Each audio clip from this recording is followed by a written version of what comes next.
And I always forget that part. But welcome anyhow. And my co-hosts today, as usual, are Todd Bartlett and Rob Knorr. Good morning, boys. I think Robert is on mute. There we go. I'm back. Yeah, thank you so much. It's great to be here. How are you guys? Good. We're getting some much needed rain here, so it's doing good. We got inundated last night, and that was because the heavens were crying by all the mistakes that the elites were making in Williamsport. You see, everything makes sense. Today is a day that I have been looking forward to for a very, very long time. One of my favorite YouTube personalities, specifically in sport and in politics, is going to be our guest. And but before we do that, I'd like to throw it to Todd and Robert for their short opening statements this morning before the great Robert Knorr introduces the great Sarah Corriher. Todd? Carlos, good morning. I love the hat, I must tell you. And it leads into my opening statement, which people are going to have to wait about an hour to really get the teeth and understanding of what this is. But allow me to be the first to call for Steve Keener's resignation as the CEO of Little League. Rob? Yeah, I mean, it's going to be a good show. Stay tuned for the insanity going on in Little League. Needless to say, every day, the left, the radical left that wants to destroy this country, pushes more and more to indoctrinate our children. And now we see institutions such as Little League that should be the purest thing ever for kids just playing ball is now being used to indoctrinate kids. Really sad. Fantastically said. Thank you so much. So give us a little bit of an introduction to the people who might not know who Sarah is. Okay, yeah, our guest today is going to be Sarah Courier. She's a good friend of mine who I regularly do videos with. She has a YouTube channel, which the link can be found in the description.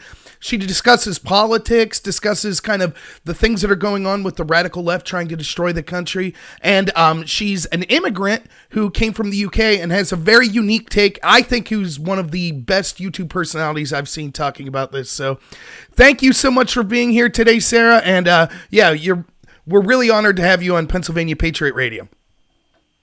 Thank you for having me. I do appreciate it. So I would like to welcome Sarah. It's Carlos Saldivia from Williamsport, Pennsylvania. And along with me is Todd Bartlett, also from Williamsport. Today, he's a world traveler, so you never know where he's going to be. But one of the things that you and I share is that we were both born outside of this country, but few like us have the discernment and understanding and the love for this country, and that immigrants do. I'm not saying that all immigrants don't, but we're vocal about it and make no bones about it. So I guess my first question in trying to understand the leadership and what the leadership in this country is doing with respect to pushing back to what's happening. My very first question is, how did you and I not become victims?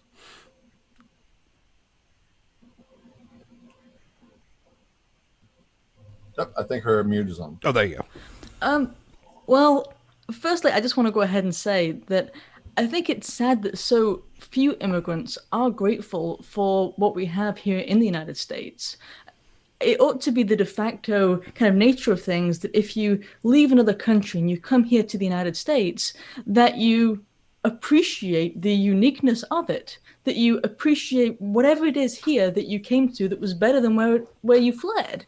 And so often is the case that isn't so, that immigrants want to vote for the very thing that they fled. And that's something that I've found continually problematic. Todd? Sarah, I'd really, first of all, thank you so much for taking the time and having seen some of the shows that you and Rob have done. If folks are not already checking that out, you are missing educational hours of your life that you will never get back. It is worth the watch. It is worth the listen. So there is a shameless plug for you guys and the work that you're doing. With that said, you currently reside in the state of North Carolina. We're seeing a lot of measures here in Pennsylvania with universal masking and Secretary of Health Levine putting executive orders out with the governor. You're seeing similar things in North Carolina, if I'm not mistaken, even though, and I graduated high school, in North Carolina. Some of my classmates are doing graph work every day on case counts and death rate and those types of things. If I'm not mistaken, North Carolina, even though they're seeing a surge, the fatality rate and the mortality rate is still quite low. Yeah, that's certainly true. The mortality rate is low, but the thing is that we don't really know, and this is one of the problems nationwide that we've had is, do we know how many people are dying of this condition, of this virus? I don't think that we do. I mean, if you look at the official CDC guidelines to hospitals, it literally said that if somebody dies of a heart attack or what have you with the virus, count that as a virus death. And if that's the case, then that kind of puts all of the numbers into speculation. I mean, if you were to count, say, flu, deaths that way, then the flu deaths that you have would be exponentially higher than they are each year. And as such, we can't learn anything from this. It's like they're building up a lie so they can take people's rights away. And by the way, I'm not saying that there isn't a virus that exists, but I'm saying that they are inflating numbers and telling lies in order to provide an excuse under which they can basically do whatever they want. Because if you look at these executive orders, that's not the way America's supposed to work. With a governor essentially making laws by fiat in some areas of the country, choosing what the penalties will be for violating an executive order. An executive order was just supposed to be so that a governor could tell his agencies how to handle one thing or another, not to impose laws on the citizens and then impose penalties on those citizens and then tell its own court system how to deal with those citizens. It's honestly tyrannical, and I'm really sad to say that there isn't more resistance going up to this. Sarah, this is Rob. Thank you again for being here. So one of the things we talked about recently that I think that our audience would really like to hear your input on, we're going to be talking here a little bit later about the situation in Williamsport with Little League. And I have this theory that they're going after all these institutions that are pure and have kind of the moral backbone of the United States. Can you talk a little about, while we're on COVID, one of the first areas that seemed to be attacked with a lot of these executive orders was people's right to go to church, or how once people were in church, there's certain things they couldn't do. And kind of if that underpins kind of a greater philosophical thought from these authoritarians on the left and how they want to control us? Absolutely. I mean, I think that it's kind of telling that Christians were among the first to be, I guess, attacked. You had governors who didn't pause any on the topic of religious freedom. They didn't slow down before saying, you know what, I have the authority, the grand authority to tell you whether or not you can worship, how you can worship, to come up with arbitrary fines for even if you try to comply, like we had over in, I think it was Mississippi, where they tried to do the whole drive-in theater style worship. They were trying to comply, and that's a word we've seen tossed around a lot, this word comply. I never really heard that much in American politics beforehand. But in any case, you had these people who were trying to worship in a way that complied with the governor's request and the mayor's request, and I think it was the mayor in this case, who sent police out there to give arbitrary fines, $500 a person. So if you card two people, $1,000 right there for the audacity to worship. And again, it's a problem of not enough people being willing to speak up because they're afraid, because we have this kind of collective shaming of anyone who dares to speak about rights at this time. You hear people say, well, it doesn't matter about your rights, there's a virus. It's like, if your rights don't matter now, if your rights don't matter, if the government can just say, you know what, it's an emergency, your rights don't matter, then you don't have any rights. You only have rights if they really are immutable, if the government can't take them away. That's what a right is, as opposed to a privilege.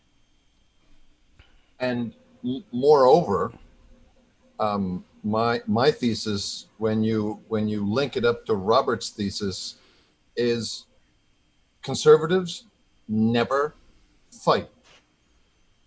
Why is that? Well, I think part of the problem, and this has been going on, it seems to me, for decades in Republican politics is that you have those on the left, you can call them Democrats, but left and even far left, who make emotional arguments. And emotional arguments sound like moral arguments, even when they're not. Don't you care about these poor people? Then why do you oppose welfare programs? And then you have those people who are on the right, the Republicans, who have this habit of going on the defensive, but then talking about money, like going on some kind of, well, it's kind of off topic almost, but they so rarely make the moral argument. And conservatives have a moral argument to make about how welfare undermines those very poor communities. And so few seem to have, really grasped this. And so that's part of the problem, that as a argument, Republicans have been losing it. They've been losing the culture war for decades and kind of ignoring it and acting like we can just talk numbers all day, when really the moral arguments matter, and we need to stop acting like we don't have the moral argument, because we most certainly do. Who in our country would you point to as being a strong conservative leader or leaders? They're few and far between. I mean, honestly, I think that's a big part of the problem, is that especially when you look at, just take like the national leadership for a minute of conservatives. And I mean this in the sense of the political sphere, like Ted Cruz and so on, but also in the area of pundits. So many people are afraid to speak now. And that's also part of our problem. Like if you've got conservatives who are afraid to say what they really think, are afraid to be, for example, anti-immigrant, to the degree that they really feel. Let's just say that's their opinion. Then how can we possibly win in the future? If even conservatives who are elected to speak or who are acting as pundits, and thus it's their job to represent some people, to even represent an idea, one might say, won't speak out, then we're going to essentially, in a very gradual way, lose kind of the argument. And it's like you look at, for example, CPAC. I think that represents a really good example of the problem, because this is the conservative kind of get-together that happens regularly or once a year, as many people know. Well, you look at their most recent conference. You know who they had there? The recent guy who was arrested, the Antifa guy who was just arrested over in Seattle for his essentially rioting and organizing riots. He was allowed in CPAC because it was really important for the conservatives to act like, well, we welcome opposing voices. But who wasn't?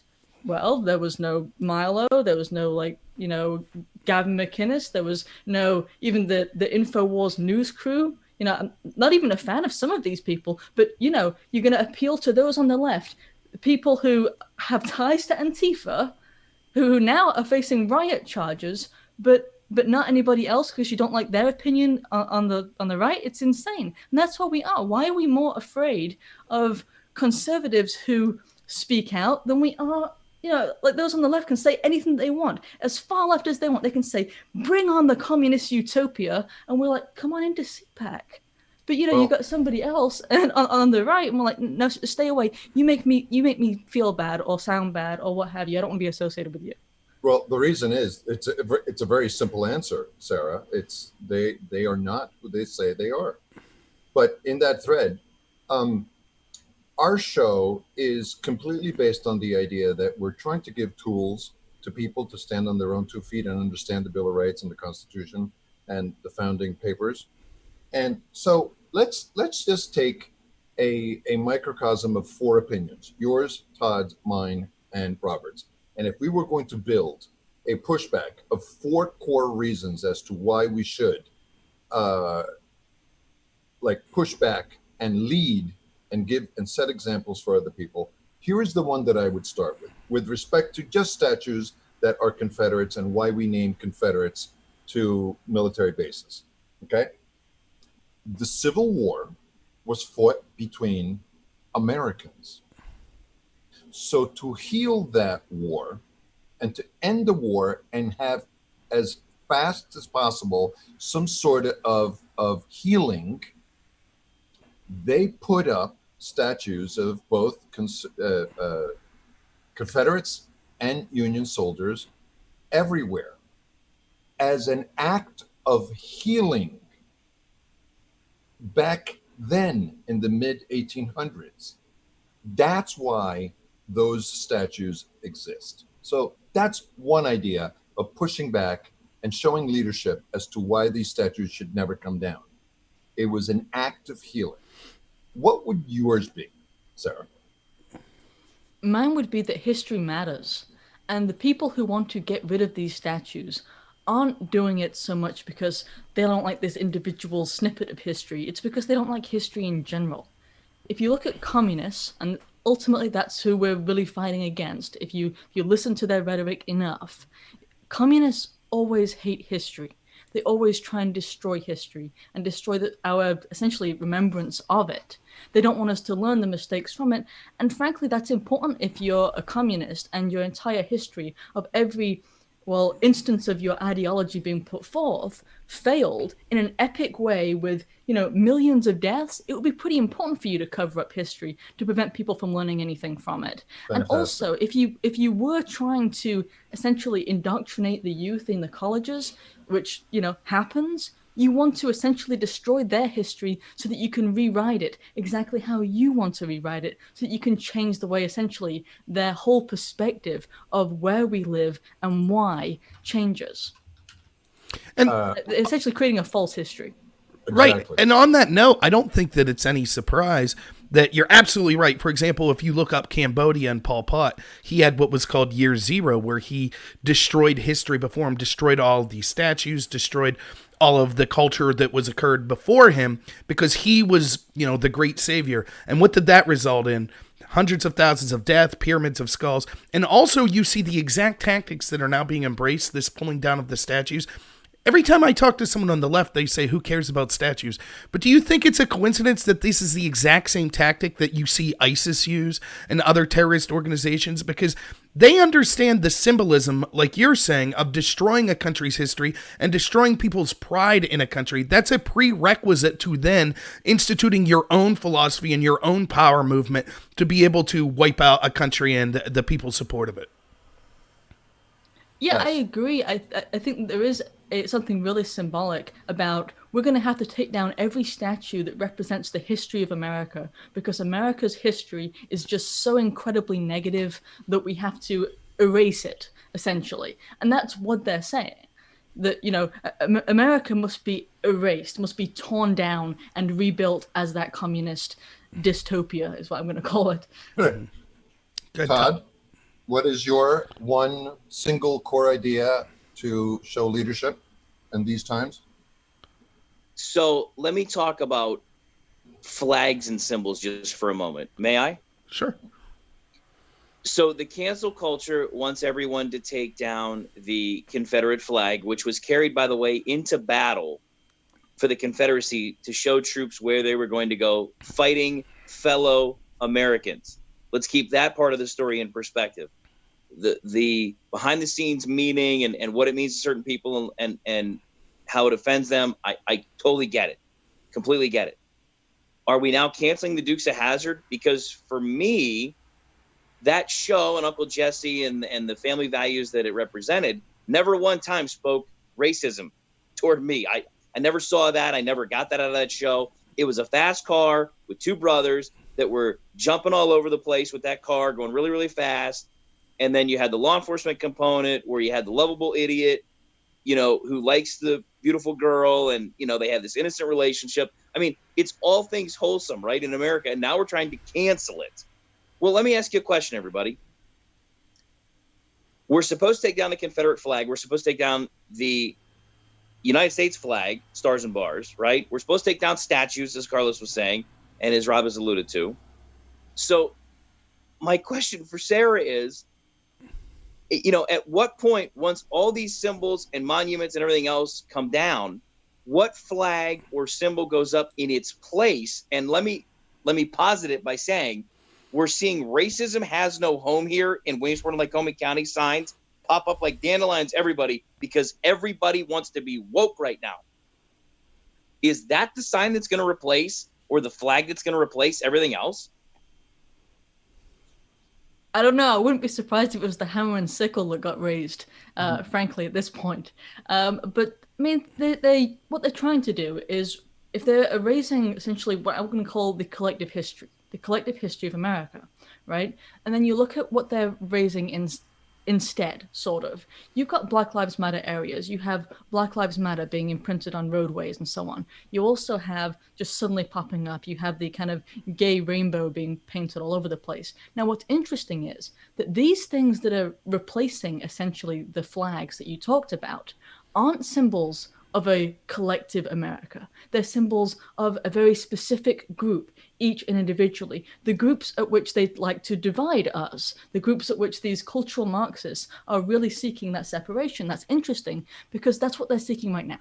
They're seeking destruction based upon these group characteristics that they're trying to turn each other, against one another to maximally divide so they can essentially break down our entire civilization, as it were, and long term, presumably, then build the nation back up in their image. But right now, they're just seeking destruction, and to do that maximally by getting people to identify not as Americans with a shared history and a shared culture and a shared values and, a shared system of rights, but instead as, identify as I'm Black and therefore I'm separate from all of you, and so on. That's what they're trying to do. Sarah, if I can do a follow-up real quick on that very idea. Is there any other country on the face of the earth where this can happen and there's not capital punishment in response from the government that they're doing this to? Oh, you mean is there any nation on earth where you could essentially be treasonous and seditious? I don't think so. I don't think so. It's amazing what they've gotten away with, frankly, especially with their autonomous zones and so on. We're our own country. I mean, plenty of people would call that treason. My favorite Facebook meme this week, Sarah, was a woman who posted, "Our country is so great that even our enemies don't want to leave."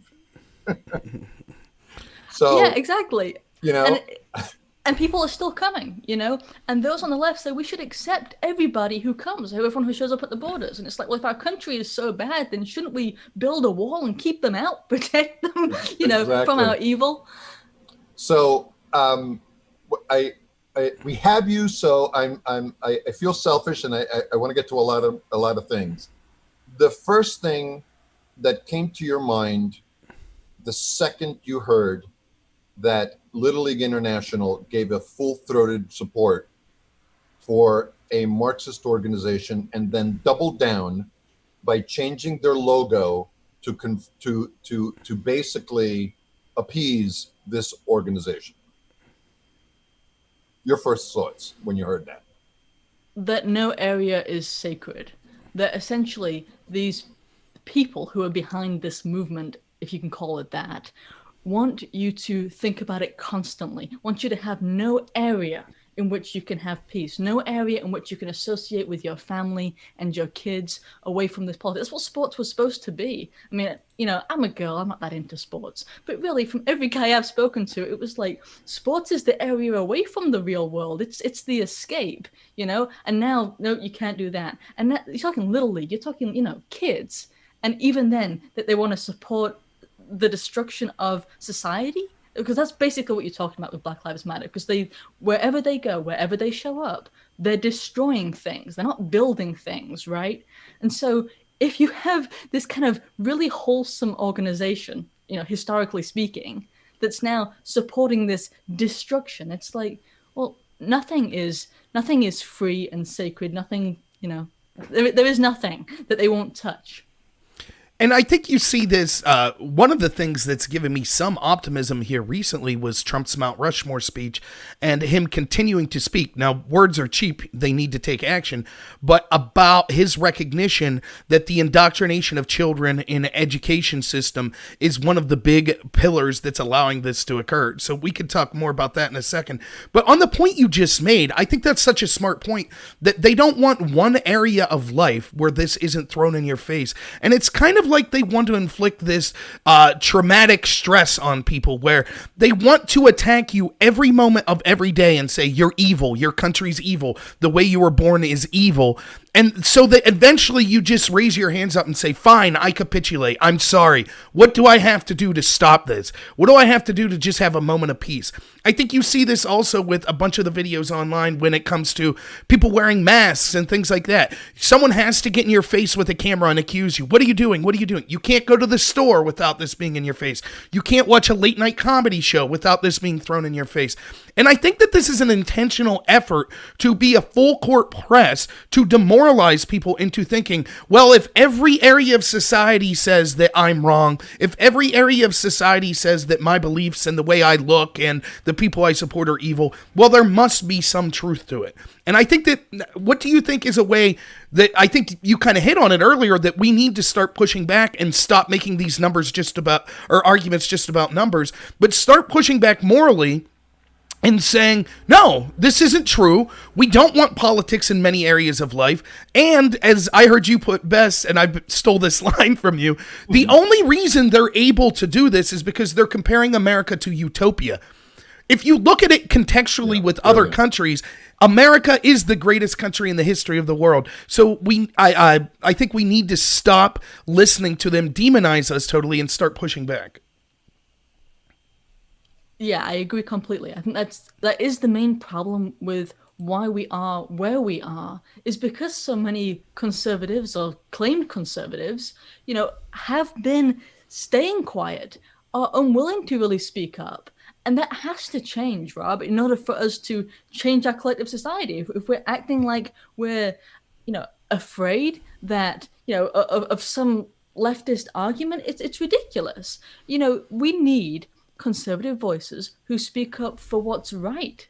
I don't know why that's so difficult now. If conservatives believe what they say that they believe about America's fundamental, basis about the importance of our rights and so on, then we certainly ought to have the moral high ground. America is incredibly unique for that recognition of our individual rights, not the collective, not the masses, but our individual rights granted by God. And if conservatives believe that, they certainly have a moral high ground. And if I might just, to respond to you briefly there, Rob, when you were mentioning how they won't give us any peace, I think it's interesting that it coincides with that brainwashing technique, right? Where the person doesn't get any eating, can't eat, can't sleep, can't get any peace, just gets the same message, thrown at them over and over and over again. And that's basically what you're seeing them do now. So one of the things that I wanted to bring your attention to is the graphic that I posted here that I'm sharing on the screen. And if you see my cursor, I'll start with Steve Keener, the president's quote: "Kids aren't born to hate," Keener said. "They learn that from their environment, the parents, from the people they are around." Little League can play a role in encouraging parents, coaches, and others to start conversations with kids when they are young about inclusiveness and that it is unacceptable to hate somebody. Since when? Before just this week, when they decided to endorse this organization, did Little League ever say that that was acceptable? Since when? And your comments on how Little League doubled down and changed the logo of Little League to basically facilitate or to pander to this movement. Your thoughts, Sarah? Well, it's like they're getting them while they're young. Essentially, joining in, right.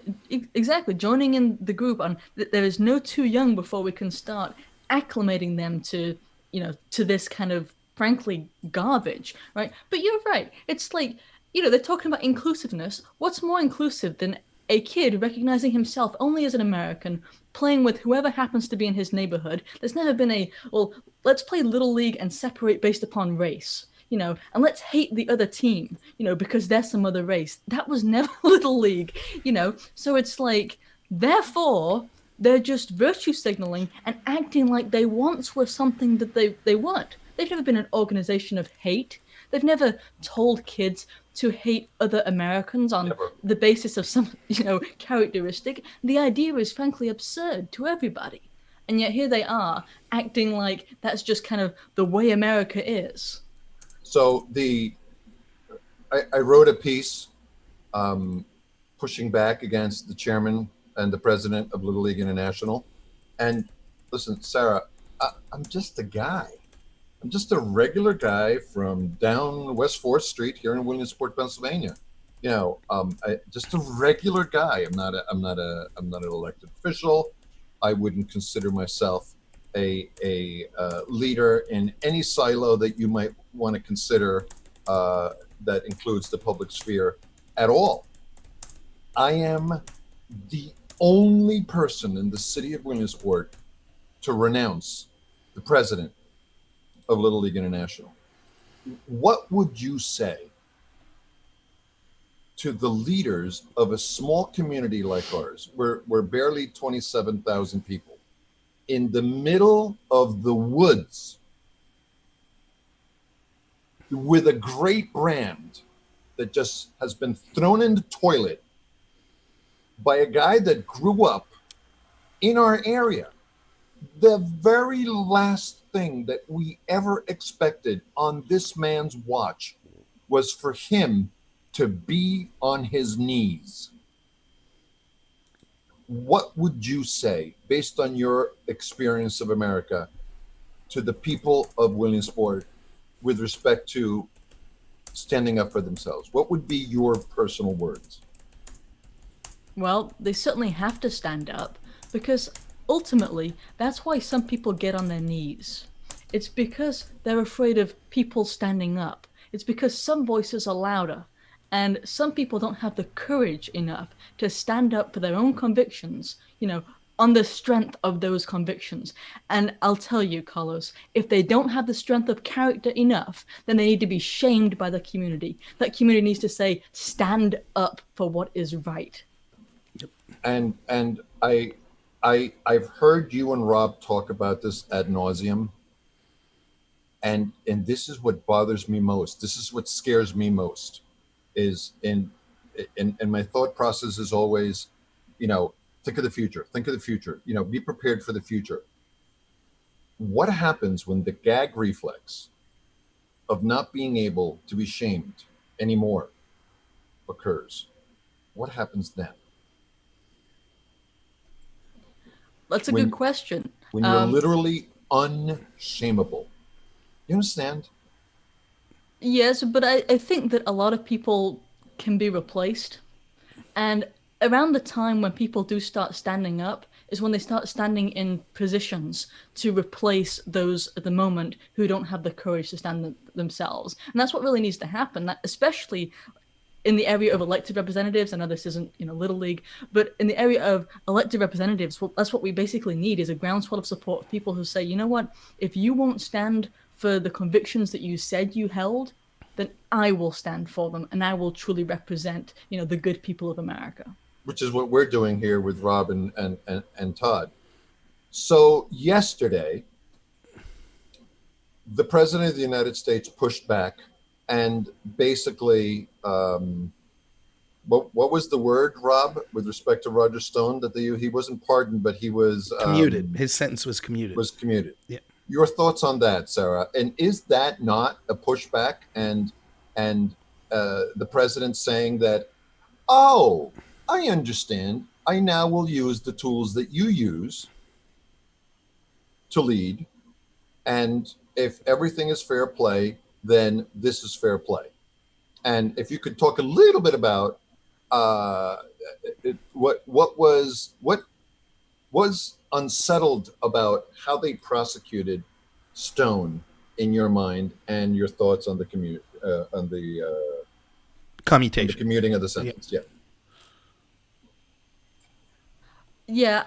Well, firstly, yes, it is President Trump standing up, essentially, and I'm glad to see it. I was really worried that he was going to let Roger Stone essentially go under the bus, so to speak.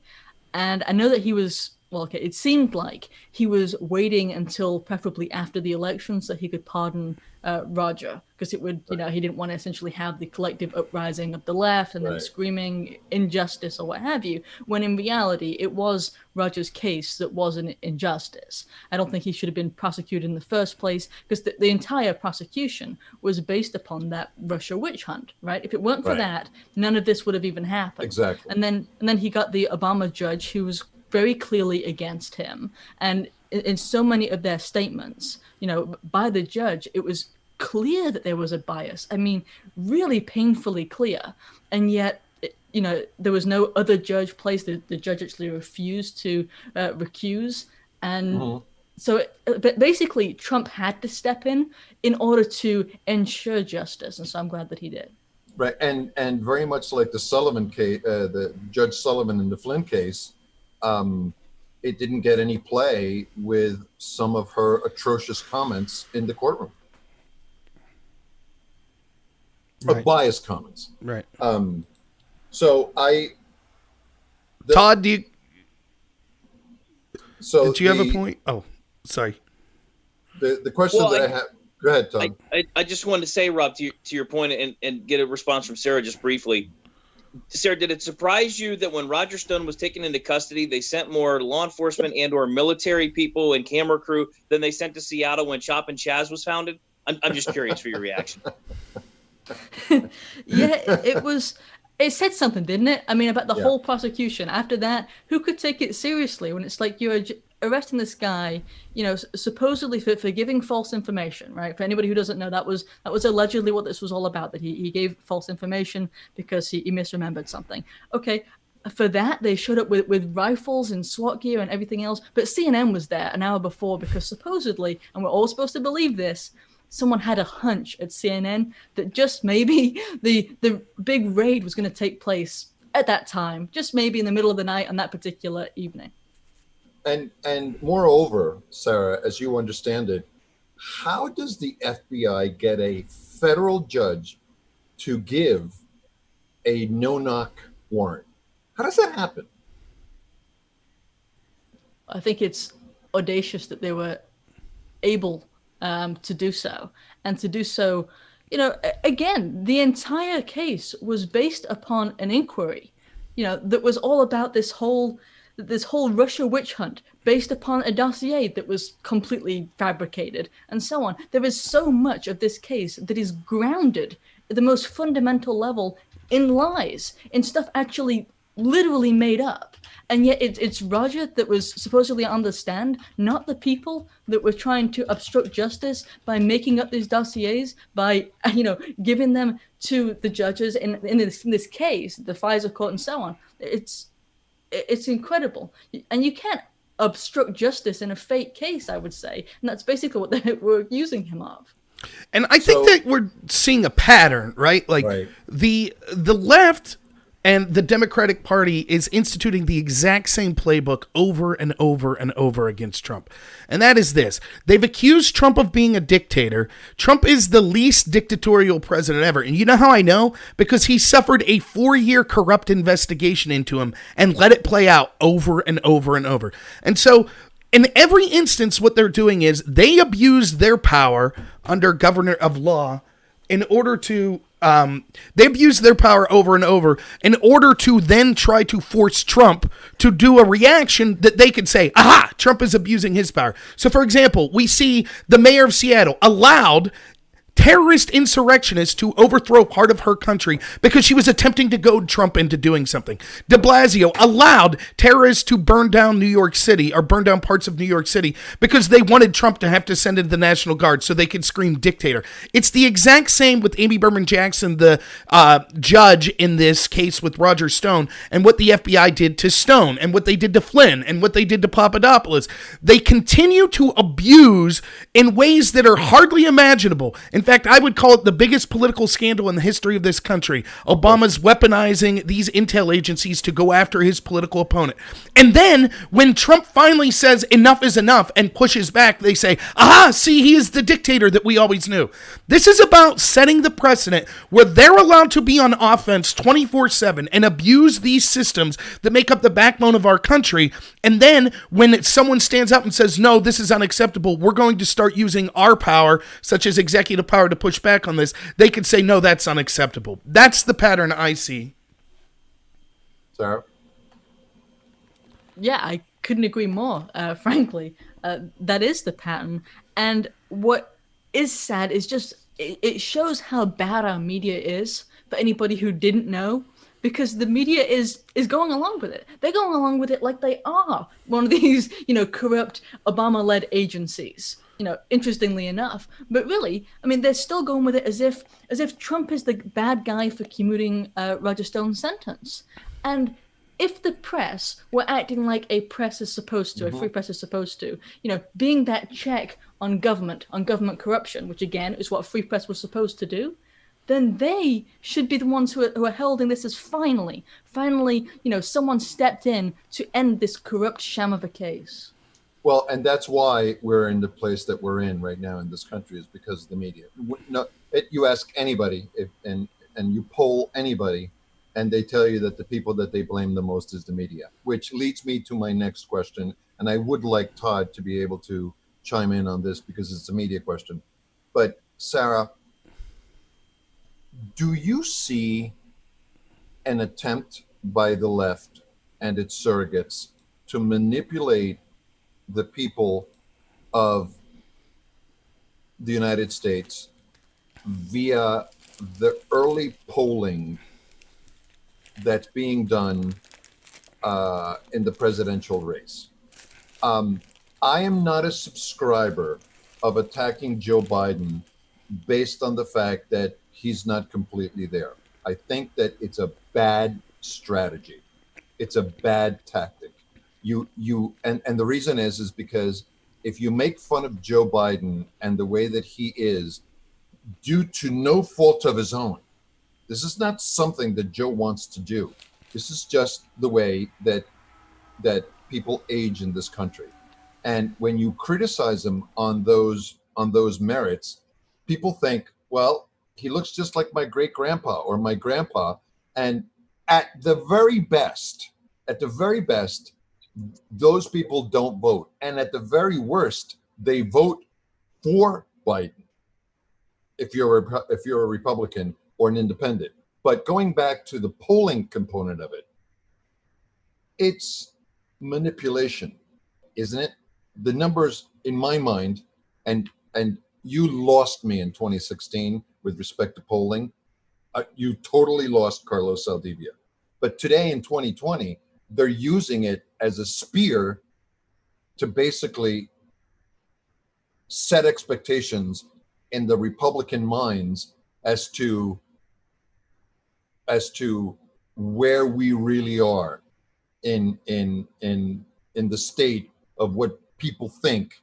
And it's a very good tool to sit there and say, hey, in spite of everything that's happened in the last 4 years, Joe Biden is up by 11 points in Pennsylvania. Correct? Yeah, exactly. And, I think just about everybody at this point ought to be looking back to 2016 when Hillary had a 99% chance of winning. I mean, that's going to be hard to forget, right? But I think it's kind of a mixture. It's a mixture in that, yes, the media does want to make it look like Biden's way ahead, even when he's not, and it would be absurd to think that he was.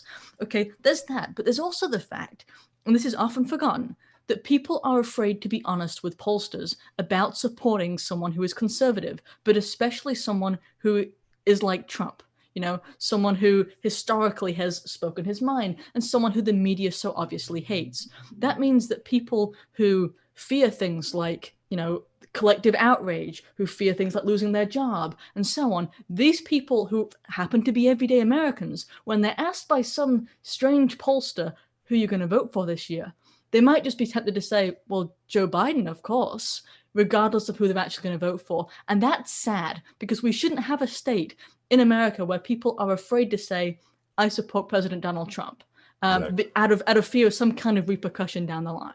They call that the shy vote, right? Yeah, exactly. And it's happened before, but I think the media makes it worse because they're constantly piling on Trump, and they have been for, well, his entire presidency, but also even before that, right? He was the big bad guy who was, willing to say what he really thought in the election. And so I think that's one of the reasons that they were so wrong then. It wasn't just that they so badly wanted Hillary to win. It was that they really thought that she would, because everyone wanted to tell them, yeah, of course, I'm voting for Hillary. I'm totally with her, because people feared the what people would think of them, because all they hear is, if you're a Trump supporter, you're a bad person. Moreover, you're a deplorable. And who wants to be that deplorable, right? And so when you're asked about it for somebody you don't really know, I mean, it may be different for your neighbor or the guy that, you go fishing with or whatever. But for some stranger, you're probably going to try and keep it to yourself.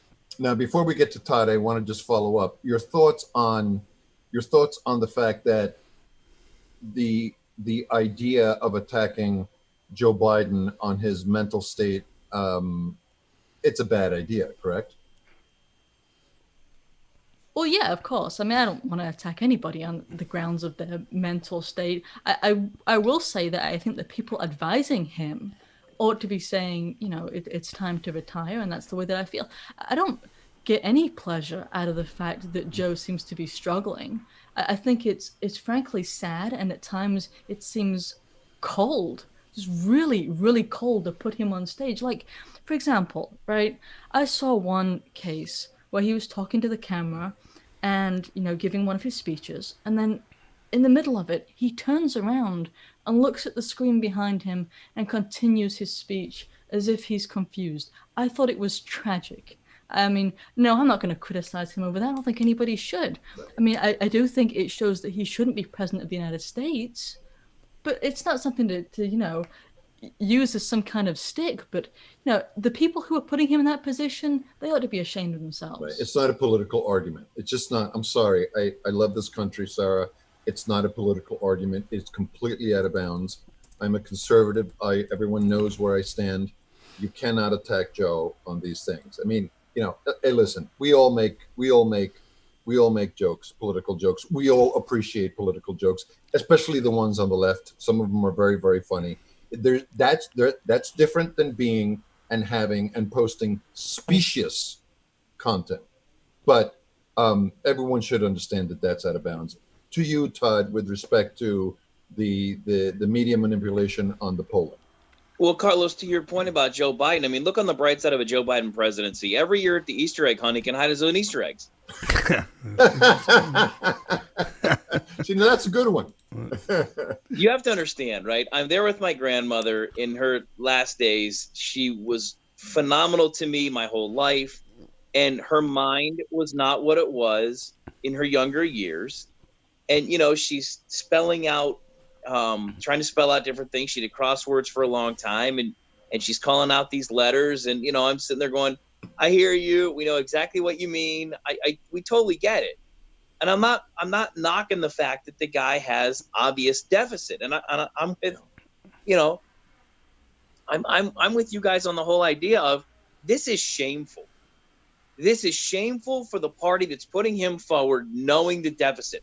And isn't it going to be ironic, before I get to the media point, isn't it going to be ironic that if he is elected president, those very same people that called out the current president for being unfit for office and trying to use the 25th Amendment may well use the 25th Amendment to remove a sitting president because he's got a deficit. Okay, so to the media point of manipulating the polls, if they're not willing to show you who he really is as a candidate, you're really going to believe the polls? And to our guest's point, right? This was the same media that was lined up at the Javits Center that didn't tell anybody that the campaign days before had canceled the fireworks. Why had they canceled the fireworks? What did they know? Because their internal polling told them she was going to lose. I defer back my time. No, I agree. Let me say real quick about this polling situation. I agree with You don't want to everything. talk about the Easter eggs? I guess not. But I think you summed it up quite well. Now, on the polling situation, of course we can't trust them.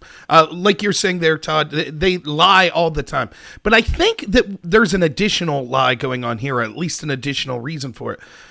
I think that we could all see that we've had a media that have done the following things. They're supporting riots or deflecting for them, and this includes the Democratic Party. But I repeat myself, the media is the Democratic Party. So they're supporting riots. They're supporting a Marxist movement trying to overthrow this country.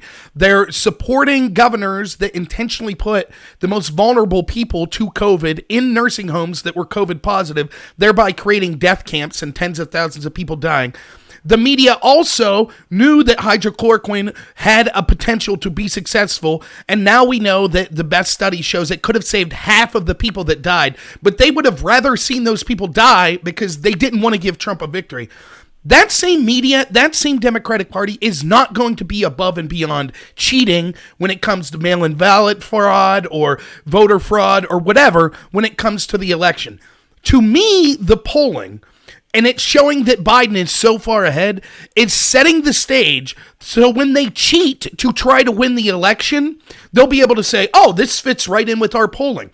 Whereas if the polls were showing Trump's 10 to 15 points up and all of a sudden he miraculously loses the day of the election, they know that people would say, wait a minute, what's going on? How is that possible? So I think that the polling is part of them laying the groundwork where they could now say, okay, if we had the polls saying for 8 months beforehand, Trump doesn't have a chance, then when we steal the election, no one will bat an eye and say, well, that matched what the polling said for 8 months. And so I was just curious what your thoughts were on that potentially, Sarah. Well, yeah, it seems pretty likely. I think that's exactly the same thing they were trying to try last time, though. And there are a lot of parallels between now and 2016. Like, for example, the last time I heard of Black Lives Matter riots were in 2016, interestingly enough. It just seemed to materialize around election time. It seems quite interesting. But I will agree. I mean, it is about manipulation of various sorts, and it doesn't seem beyond the pale that the media would be trying to prepare for mass election fraud. And since we have the mail-in ballots being encouraged now under the guise of fighting this virus, well, yeah, I would expect a lot of election fraud to take place. And, so few conservative leaders are really speaking up and saying, hold on a minute, our elections actually matter. Let's have some integrity in our elections. I'm like, where are our elected leaders on this from the conservative side? And if I could just say real quick on the Joe Biden point, to me, it seems obvious that what this says is, like, take for a moment what side you're on. Are you a Trump supporter or a Biden supporter?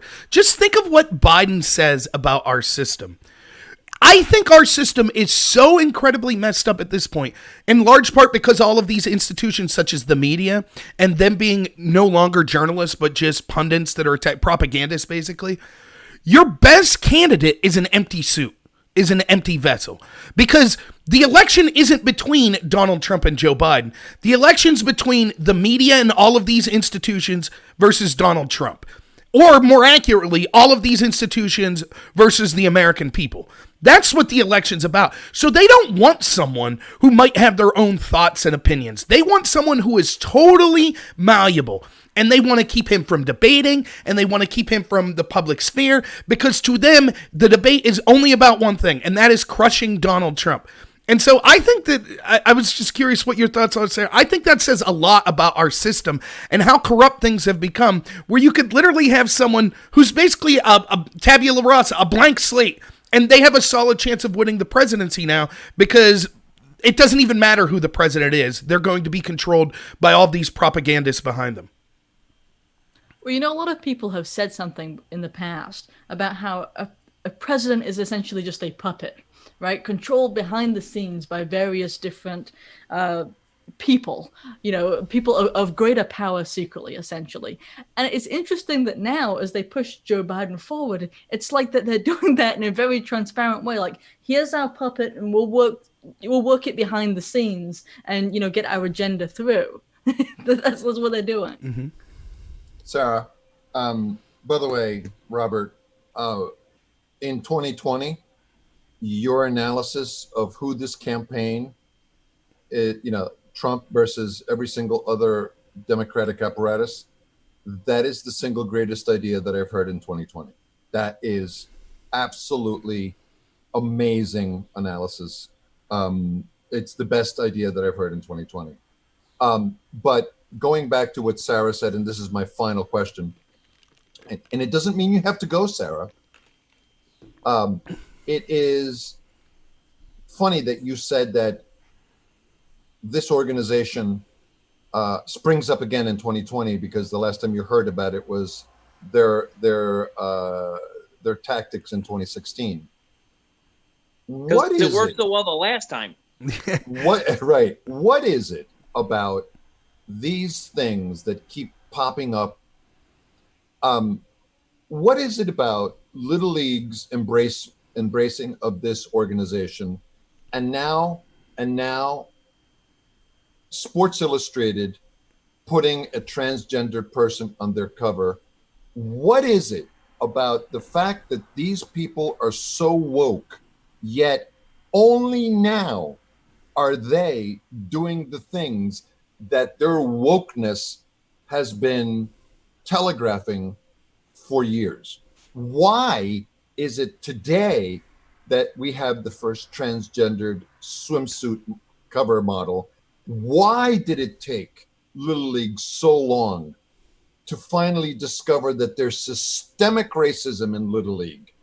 And why did it take the Williamsport Area School District so long to discover that there is systemic racism in the district? Why is it now that these things are being reconciled when they should have been reconciled according to their wokeness years ago?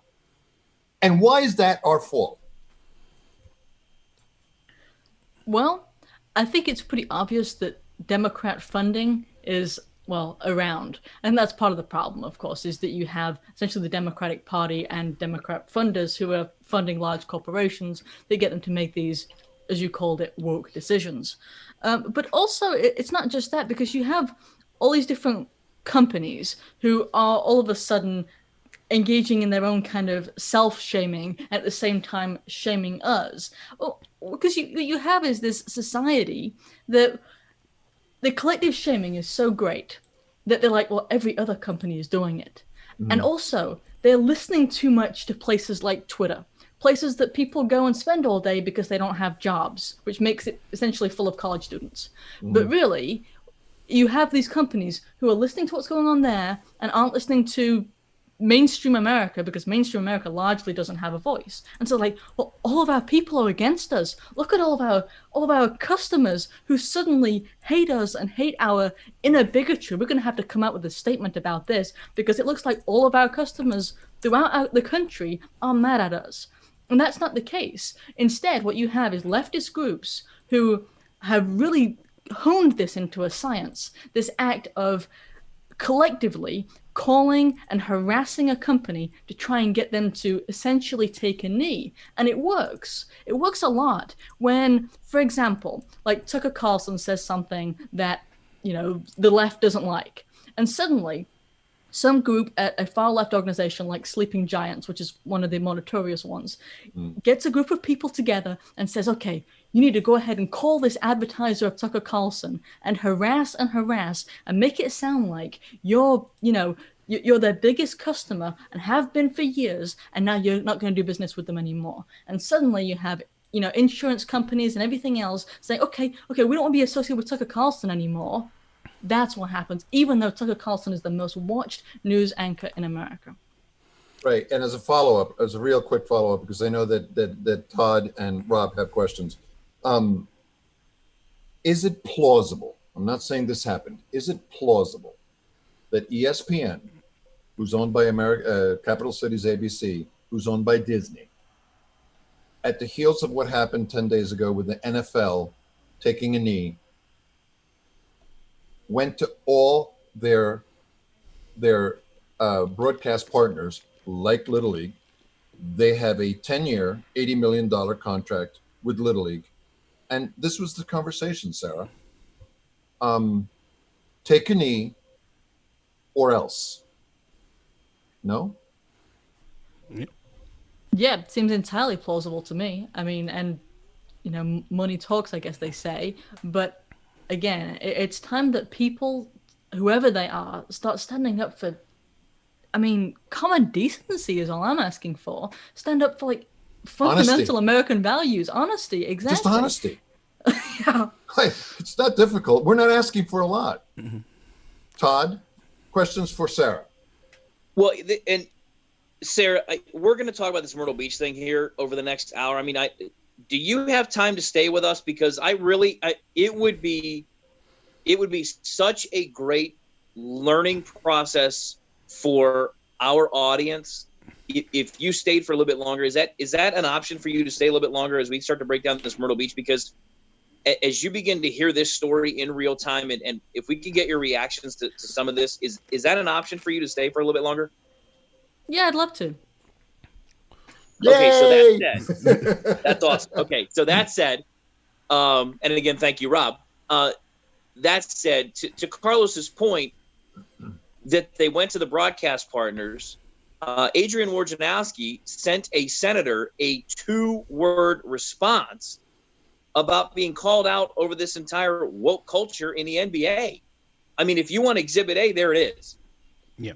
Right? And then ESPN had to walk Woj's response back and say that was inappropriate. And Woj is one of the most respected journalists in the NBA, if not the most respected journalist. Is that correct? He's the Adam Schefter of the NBA. Yep. He is I don't know what kind of name I could give him to accurately put him in the heights of where he is within the NBA, and how many people, Sarah, trust this guy. It is unbelievable in that culture, in that basketball culture.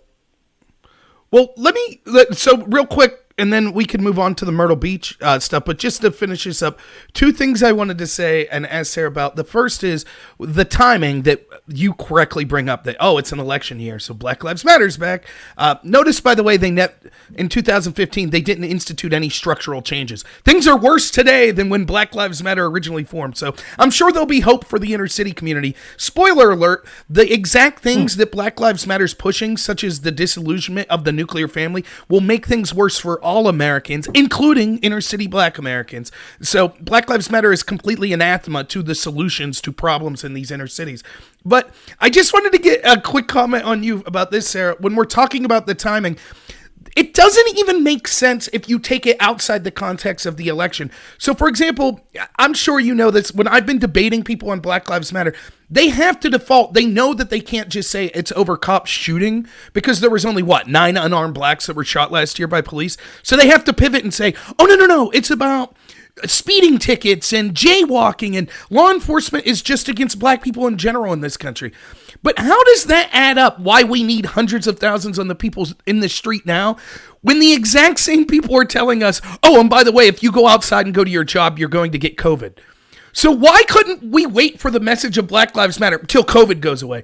To me, it shows that they're being disingenuous with both of these stances, that it's just a full court press to try to destroy this country and to destroy any chances that Trump has of getting reelected. Elsewise, couldn't you protest about racial injustice, from the safety of your home until COVID gets passed? One would think so. It does seem pretty interesting, but it's like suddenly they're admitting that the entire, focus, the very foundation of their riots and so-called movement was flawed, or, it simply didn't match reality. It's like they're admitting that now, and yet now suddenly they care about everything. They care about all the Democrat causes. They care about basically the Green New Deal, right? They want all of it. And and to your point earlier that you made in the beginning of that, well, communists always want to split up the family unit. That's been one of their kind of foundational thesis, and to separate kids. And it's interesting now, you've got all these different articles from major news organizations about just how harmful homeschooling is, because the kids are at home being taught by their parents. It's like, well, that's the worst thing ever. And maybe we should just ban and make it illegal to homeschool. So in a lot of different major news organizations posit that idea that we should ban homeschooling in order to, keep kids away from their parents and away from essentially the moral fabric. It's like, I'm not really sure how. Gosh, I don't know where to go with that. It's just like... Yep. No, I agree. It's so... They need that indoctrination. I mean, this is something that I say all the time. The worse your ideas are, the more censorious and indoctrinating you need to be. So we're willing to have discussions with anyone. Why? It's not because we're the smartest people in the world. We're up there, but no. It's because we have good ideas. And so we're willing to discuss those with people. We don't need to censor people. But when you have these... We're transparent. That's right. When you're a Marxist and your ideas are horrific, and history has bared that out over and over, you have to indoctrinate. You have to censor. Because otherwise, if people know the truth, there's no way they would accept your movement. And so just pivoting a little, and maybe then, Todd, you could explain an overview of the Myrtle Beach story. But this, I think, might be a lead into it for you, Sarah. We keep hearing about institutional and systemic racism. But my question is, the people that are speaking on it the loudest have been in control of these institutions for years. So, for example, we see in Minneapolis where George Floyd was killed, that city's been ran by Democrats for 60 years that for 60 years have been talking about systemic racism. We see in Williamsport, for example, in the school district where they released a statement saying, yes, systemic racism in Williamsport. Well, then point to the people that are controlling these systems. Why is it that all of these people, including Black Lives Matter, including all of these politicians and administrators, they keep preaching about systemic racism? Well, point me to the person. Where are the people that have engaged in this racism? Oh, wait, you've been in charge for 20 years? You and your party have been in charge, or your cohorts have been in charge? So it just seems to me, even Black Lives Matter, if it was really about systemic racism, wouldn't they be going after the people that controlled the systems instead of going after middle America and burning down inner city black communities? Yeah, it seems pretty interesting, doesn't it? That the areas where these riots have really taken off are places like Seattle and Portland and Atlanta. And it's like, these places have been, ran by Democrats for quite a while. Maybe Democrats are the problem, just maybe. It would certainly seem so. But I would, to be frank with you, take issue with the very underlying idea that America has essential systemic racism. I mean, I'm pretty sure you agree with me here. I'm not saying otherwise, but I just can't kind of let that go as if it's something that does exist in America, because it doesn't. To the contrary, I would say that, because when we talk about systemic racism, we're talking about systemic racism against people who aren't white. That's inferred. Right. And that's not the case. That's not the case in America. It's not the case in our educational institutions. In fact, you could argue the opposite is true. There is active discrimination against whites and Asians. And also in our area of employment. Don't forget Latinos. Don't forget Latinos. Right. And also in the area of employment, right, you have specific privileges for employers who hire enough non-white or minority groups. I mean, and you're talking about systemic racism in this country. It's like, are you kidding? If anything, the active racism that we have in America institutionally and at government levels for grants and so on is actually anti-white. Right.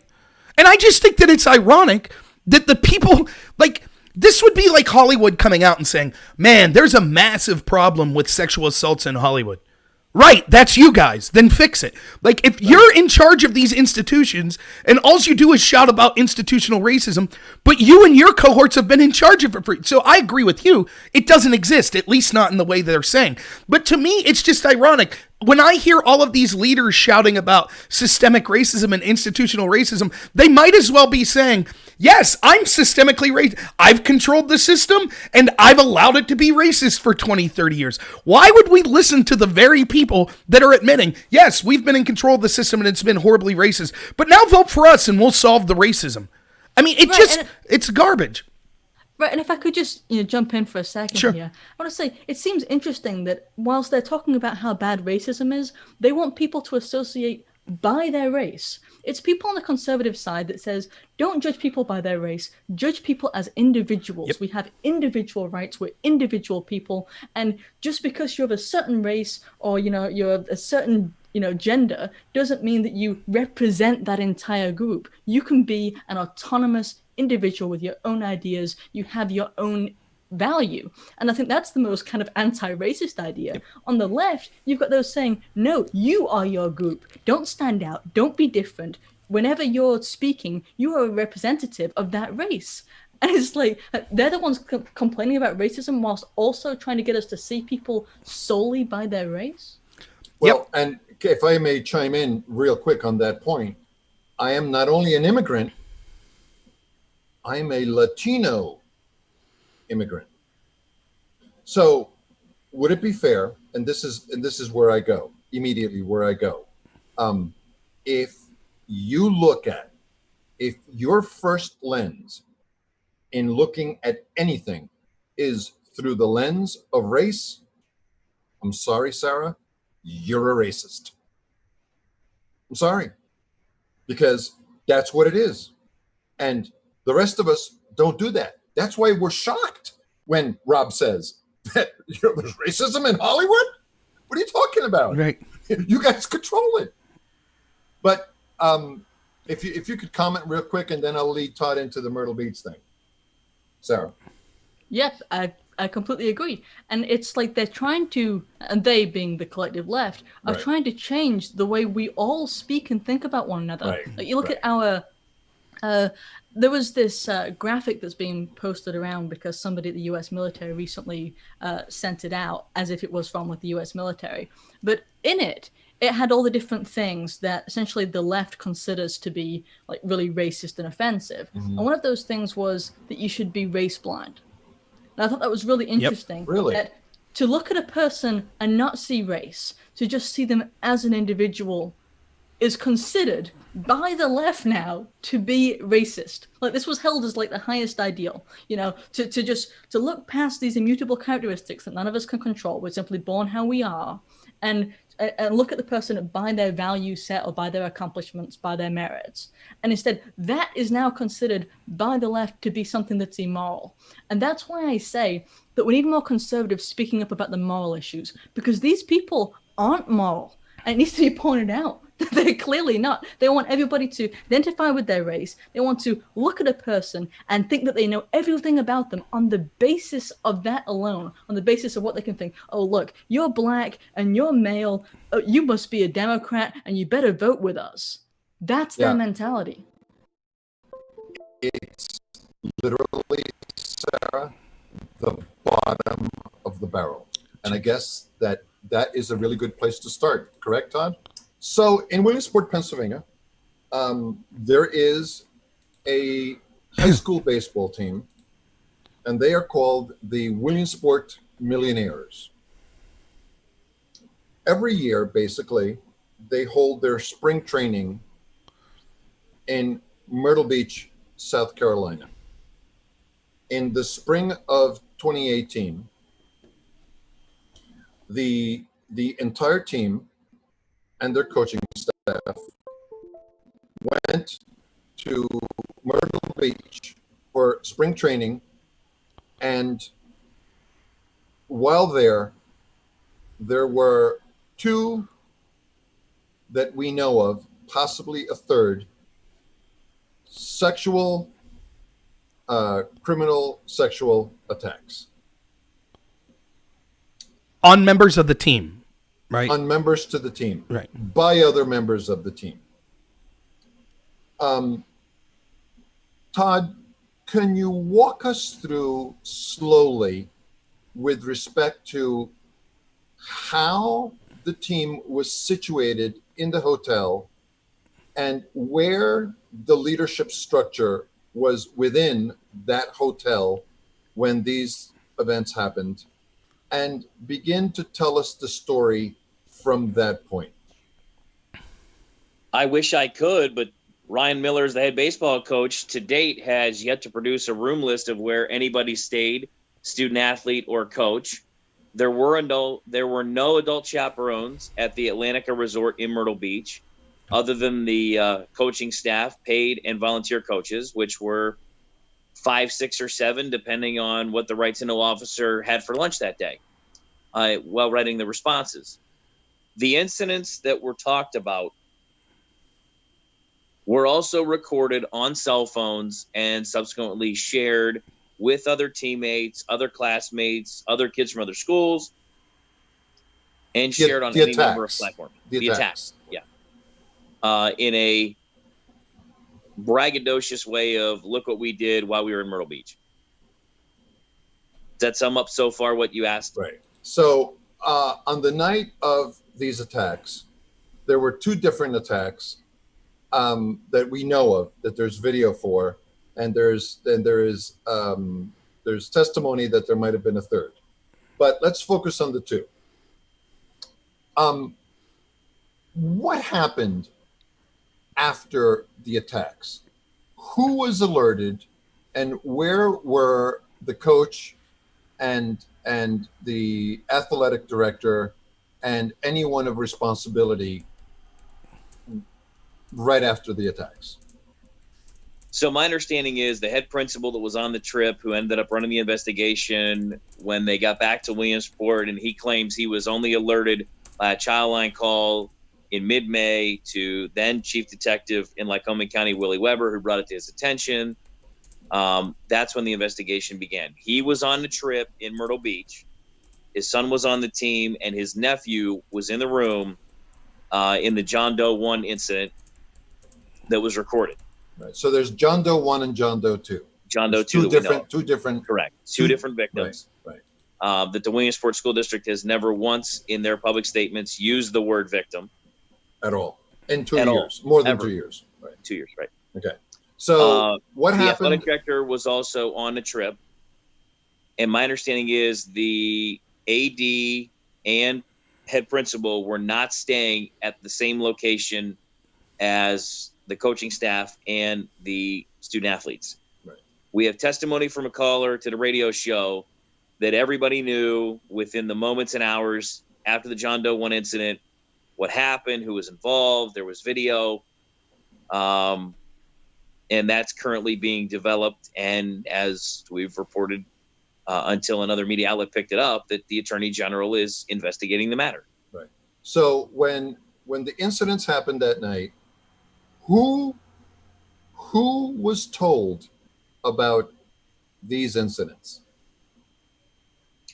Do we have any proof that these kids went to anybody in the hotel to tell them that something bad happened? Because this is currently being investigated by the Attorney General, let me give you this answer, okay? The research that I've done, the right to know requests, the interviews that I've done, information developed, there out that many people knew, adults included, what had occurred with John Doe 1 before they ever left Myrtle Beach.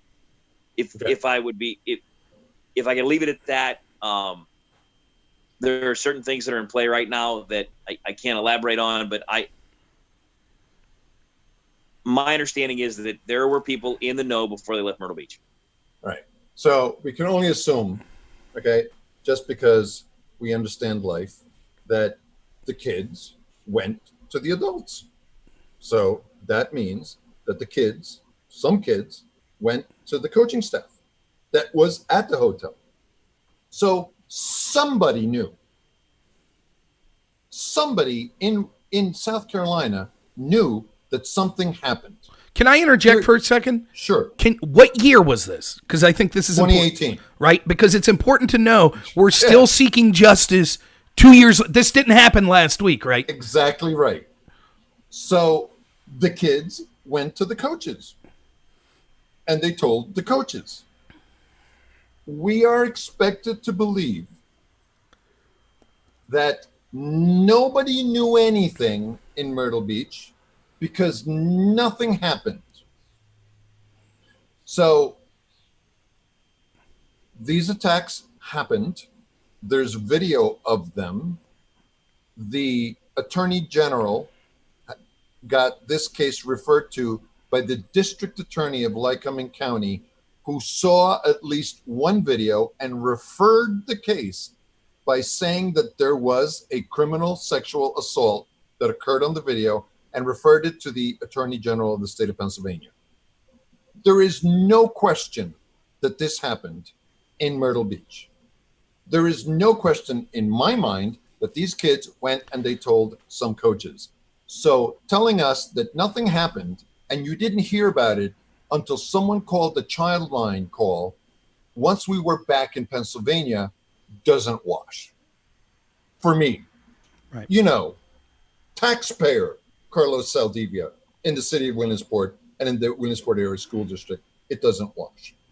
So we get back to Pennsylvania. And if you are to believe what the district attorney says, you realize that you didn't call the police as a mandatory reporter and you left the jurisdiction without calling the police. That in itself is a crime. So we get back to Williamsport. It is now May 18th, 2018. What happened that day, Todd? Okay, well, first, before I get there, and I'm going to hold that thought for just a second, Sarah, it sounds like you're sick to your stomach. What do you think so far? Yeah, it sounds like a pretty bad story. It sounds like something should have been done a couple of years ago. Yeah. So on May 18th, there is a Childline call made, and for those that may or may not know, Childline is the hotline that anyone can call anonymously and report what they believe to be either a child abuse, child sex assault, and any number of those types of issues. And you call that in, and then those are referred back to either law enforcement, school district, or both. In this case, it was law enforcement first. Law enforcement then notified of the school district, and then dual track investigations began on the law enforcement side, which I'll get into here in just a second, and on the school district side. That's what happened on May 18th. So And it was done, by the way, by somebody not on the trip. define that, what that means. The Childline call was made by someone not on the Myrtle Beach trip. Correct. The So- significance of which is the actual adults and people that were there to make sure that these children were safe, which would have been their first goal. None of them had the temerity to actually make the call to Childline. It took an outside person who wasn't positioned to be a protector of these kids to actually make the call to protect this victim of sexual assault. Or call the police. Right. In Myrtle Beach. So we're back. The Childline call gets made. It goes to a man that works as a top investigator for the Lycoming County Prosecutor's Office. He then in turn calls the principal of the high school. The principal of the high school was in Myrtle Beach, off-site, had a son on the team, had a nephew on the team, of which the nephew is one of the accused.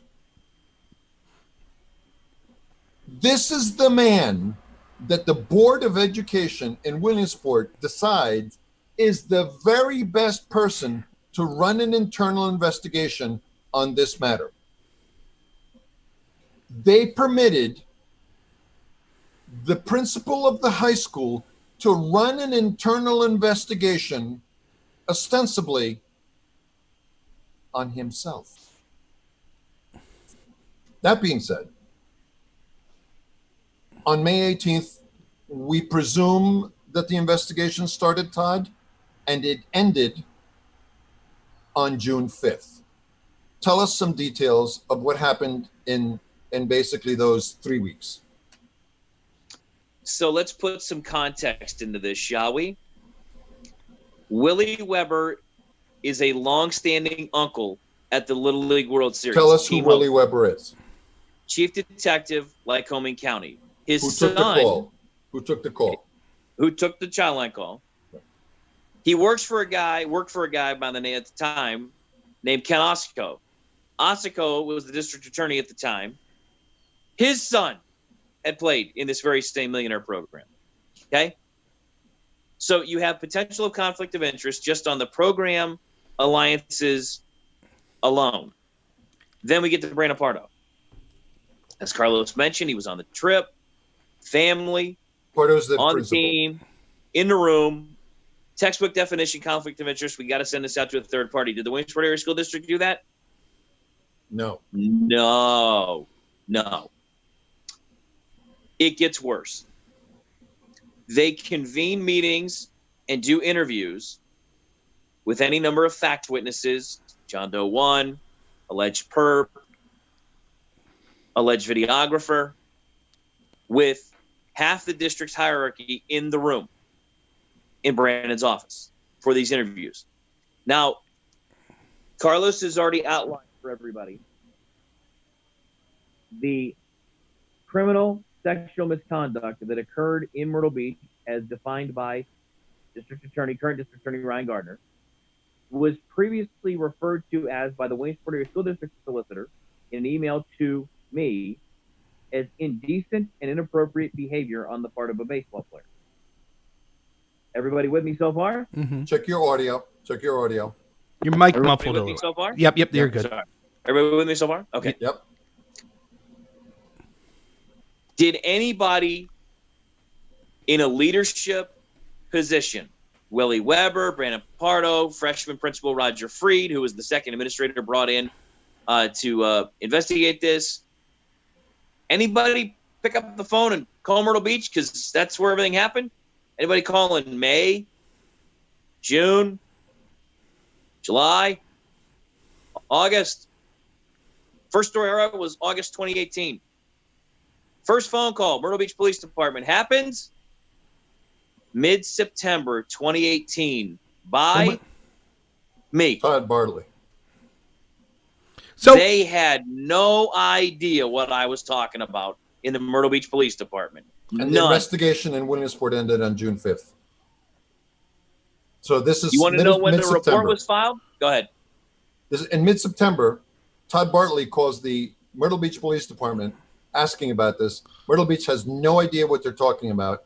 The investigation in Williamsport, never mind after they left Myrtle Beach, the investigation in Williamsport ends on June 5th, 2018. The first time that the Myrtle Beach Police Department heard about it was when a reporter from Williamsport called in mid-September.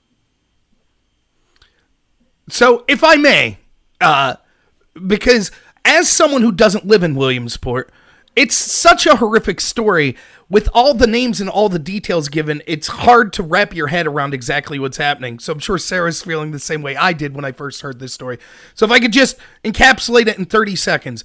Kids on this team went, and at least 2 of them were filmed being sexually assaulted. That film was then shared around by kids saying, haha, look what we did to these kids. All of the parents and the people that were in positions of power, such as coaches that were there to protect the kids, failed. When it came back and these allegations were made public, there are rumors that basically the coaches and stuff said, delete the videos, stop talking about this.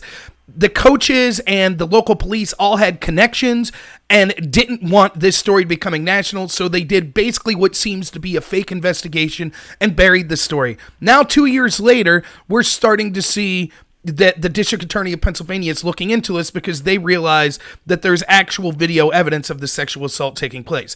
Now, Sarah, here's the question I have for you.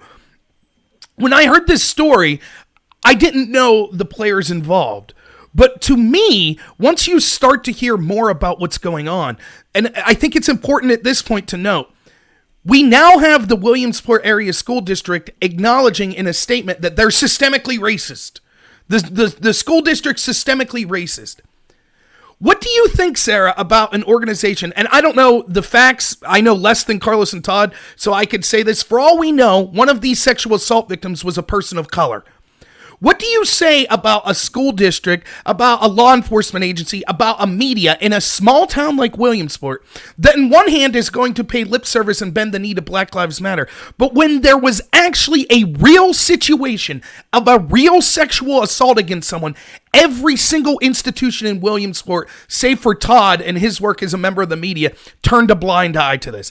To me, that's what this story is. It's representative of all the hypocrisy and problems we see in this country, where we actually forgo looking into a heinous abuse with an actual victim so that we could virtue signal and say, yes, systemic racism and things like that.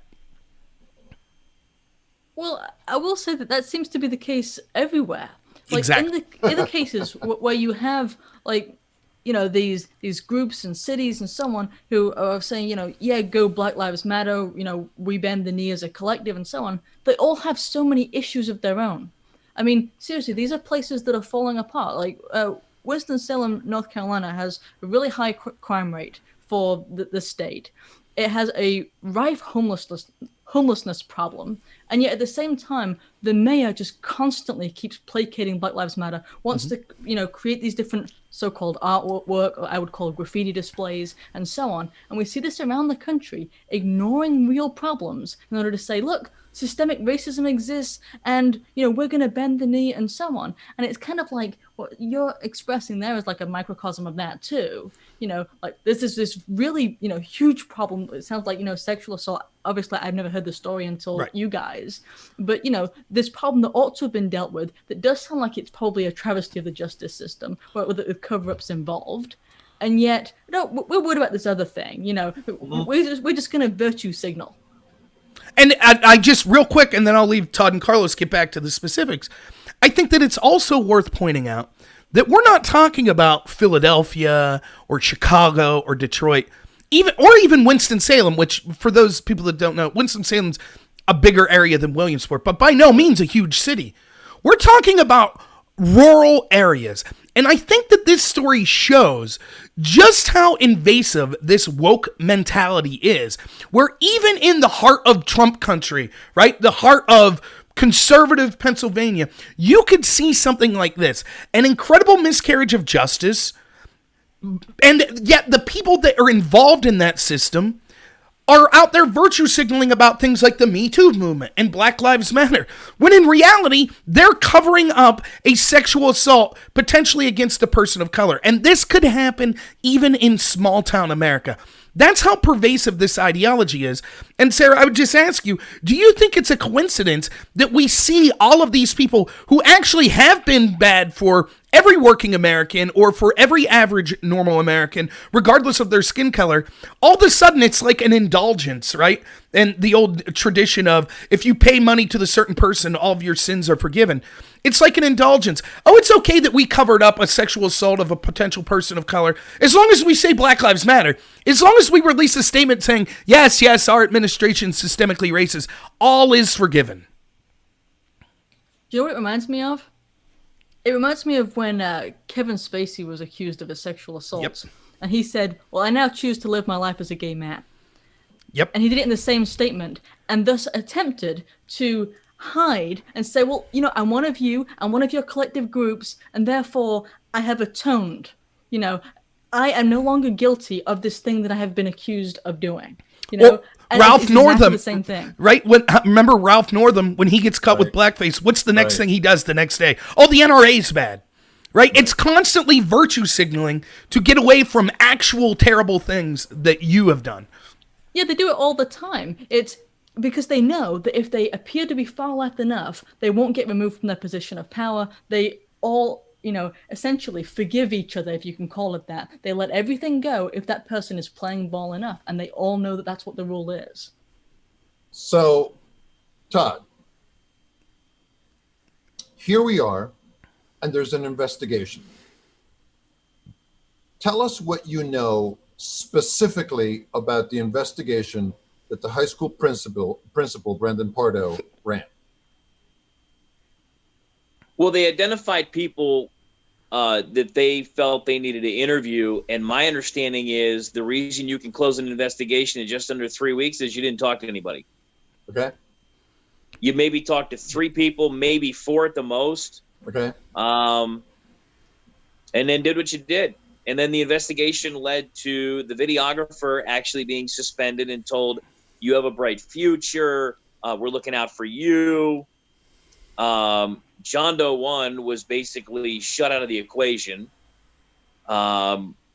stymied by FERPA and HIPAA and whatever other, Excuses abbreviation that they you want to right. use for privacy, that he wasn't allowed to be told anything as the victim, Right. which goes completely against what the norm is and what state law says. Right. He's the person that needs to be the most informed, and his family. Right. So they And then- basically dared him to say anything. Right. And then to add insult to this injury, the What alleged was- perpetrator. Mhm. Go ahead. No, the alleged perpetrator had insult to injury. What? Yeah, the alleged perpetrator played in the district semifinal and was given a medal after the district final because the Millionaires won the district championship that year. Right. So he lawyered up, though, right?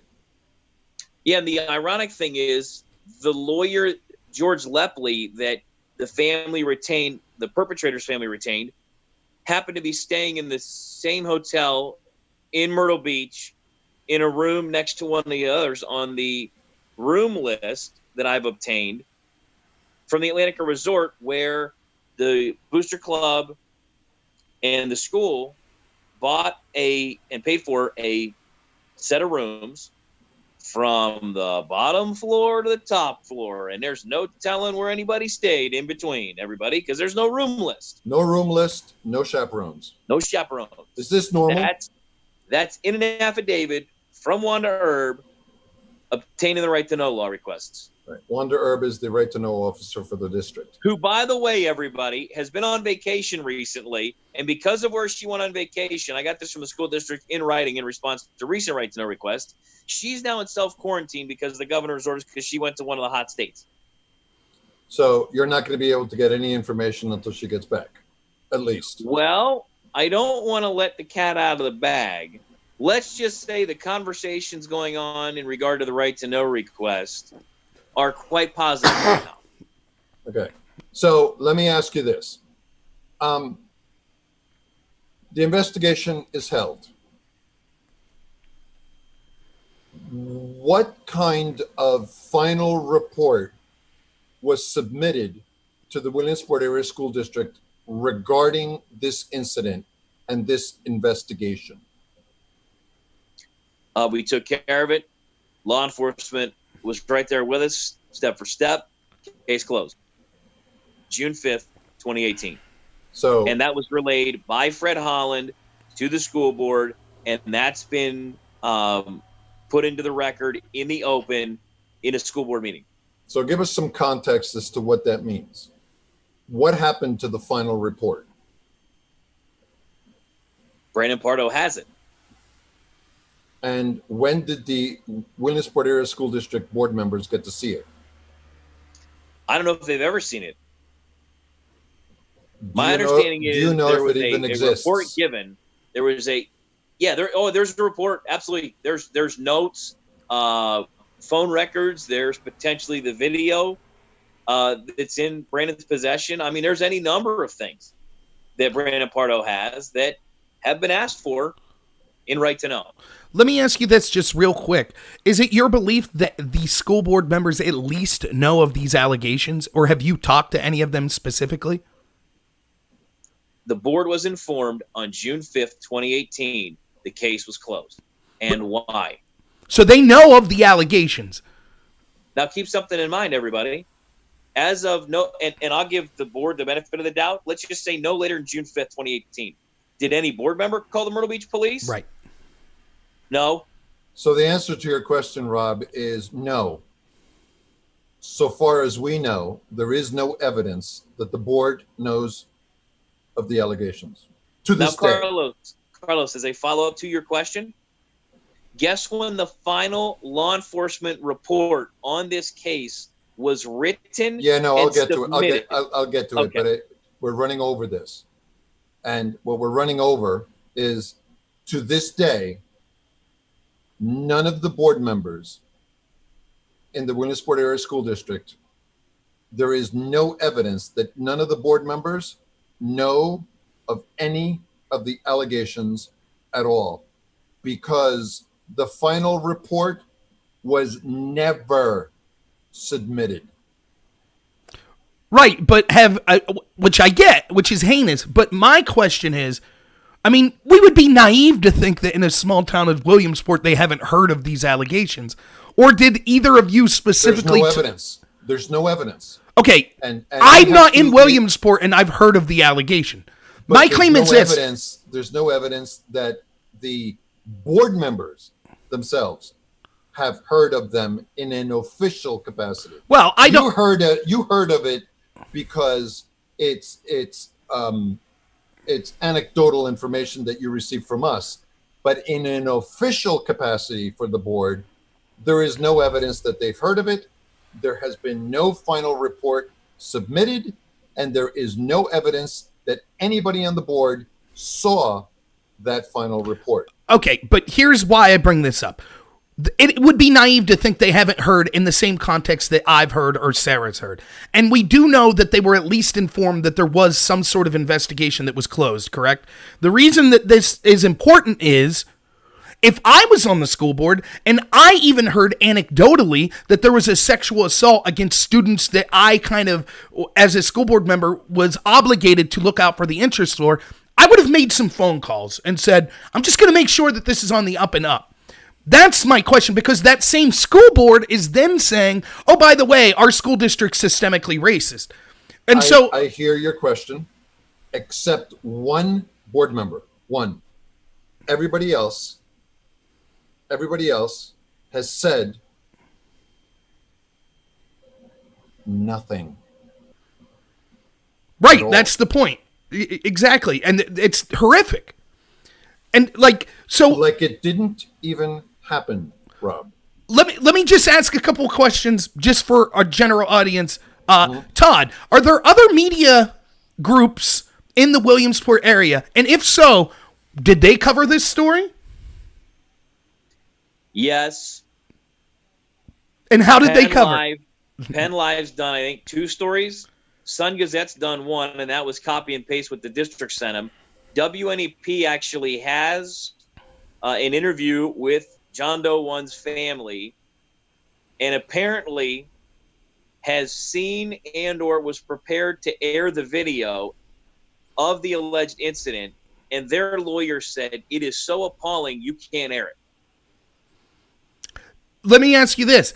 That's how bad it is. Has the people cannot be aired on TV, even blurred, you can't air it on TV. Horrible. That's how bad it is. Have the people that we're talking about, those in positions of authority, that at least we could say it seems to be as generously as possible, didn't take too much of an interest in this case, such as the coach, the principal, etc. Have they been cooperative with you when you've reached out to discuss this with them? Rob. I know the answer, but I'm just, for Sarah and for our general audience. Everybody's been given an opportunity in this story to talk on any number of occasions. And they've declined for the most part. I would say more than that, there have been some that have been openly hostile to you, Todd. Yes. And would that be fair to say? The former baseball coach is suing me. Okay. I didn't know if I was allowed to say that, but yeah. That's fine. He's suing me for defamation. It's a public record. Yeah. We'll see how that case plays out. So I'm not going to ask you how you came onto the story, because you have to protect sources.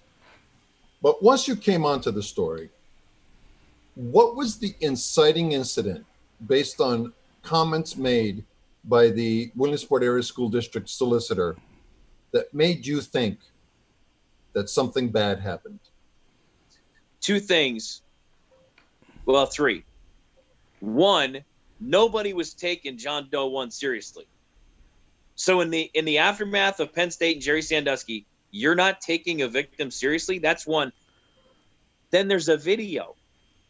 There's a video that he's clearly seen as the victim in. There's no question who did what to who. That's 2. Then the third thing in this story was when I reached out to the solicitor and said, do you know anything about this? And the quote that got it all going, thank you, Fred Holland. Indecent and inappropriate behavior on the part of a student on another student, right? Did occur. Did occur on that trip. Indecent by definition, and I looked it up in the legal dictionary, is criminal. Mm-hmm. Even at the juvenile level, indecent has a criminal meaning. Right. So above and beyond all the civil stuff that'll happen, there's an issue. Right. And then as soon as I started to push back, everybody got quiet. Right. 1044. So what happened next? You started investigating. You came out with a story, and in August, and everyone laughed at you. Everyone said that you were trying to make a name for yourself. Everyone said it was a lie. Everyone said nothing happened. Everyone said you're making a mountain out of a molehill. Everyone said you're going to ruin these kids' lives. But tell us about the coercion that was used by members of the baseball staff, and as a delicious side dish included 2 people that were in Myrtle Beach that are presently working at Little League International, said nothing happened, but also there were accusations made, judging from anecdotal evidence that you have from parents and kids on the team, that said, if you open your mouth, you will not play baseball ever again in any program, much less the Williamsport high school team. Talk to us a little bit about, real quick, it's 10:45, about the coercion that was used on these kids. Yeah, playing time and their futures were used against them. That if you speak out, if you show this to anybody else, if you talk about what happened in Myrtle Beach, not only you're not going to play for the high school, you're not going to play for Coach George in the summer, who ends up being a criminal defense attorney representing the alleged perpetrator. And the cascade from there is as anybody's worst imagination can take you to those places. Right. So what happened in September when you called the police? So I do the article, Millionaire Mayhem, in August, late August, during the World Series. Then one of the lines in that story, I called the chief detective who ran the investigation with Brandon Pardo. I said, "What's the deal on this video, man? Or what's the story?" He goes, "Oh yeah, it's a video and this and that. It's more of a prank than anything else." I said, "Well, are you going to call Myrtle Beach? Are you going to send it to Myrtle Beach?" "Well, no, we're not going to do that." He didn't lie. They didn't send it to Myrtle Beach. Right. Until my call. Right. And that's where the investigation would have taken place, a criminal investigation, because the incident was in Myrtle Beach, would have taken place in Myrtle Beach. Correct, Todd? Correct. And they never sent the video to Myrtle Beach till like October. Why did they send the video to Myrtle Beach? What was the inciting incident that forced that to happen? Myrtle Beach called Brandon Pardo. Do you have any information? I have the call. It's on the website. You can go listen to it. Right. It's a So what happened in that 6-minute call? They asked him point blank, "Do you have any information about your students?" And he goes, "Well, Detective Weber's the one you need to talk to, and I need to look up his email address." As if his phone number is not at the ready. Right. You ran a 3-week investigation a couple months before.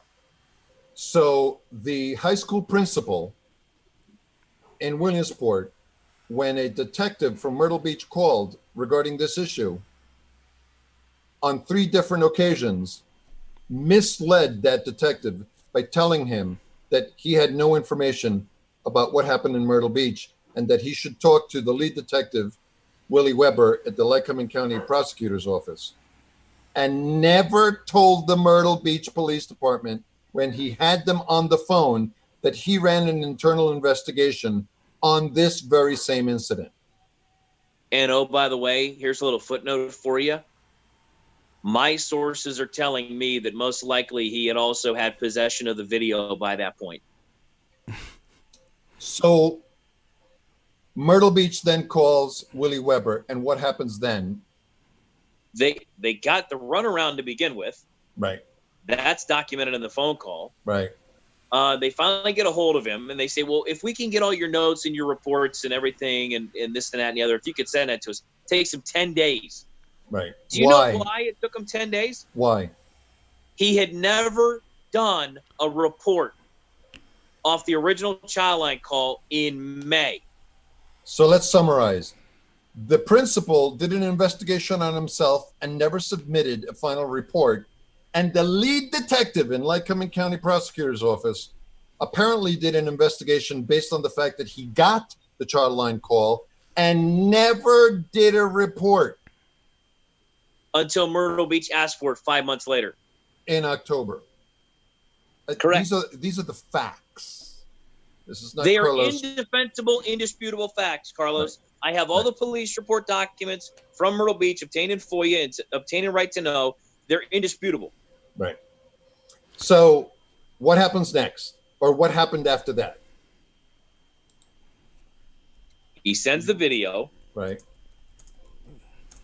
They do an investigation. And They mean Myrtle Beach. Myrtle Beach police.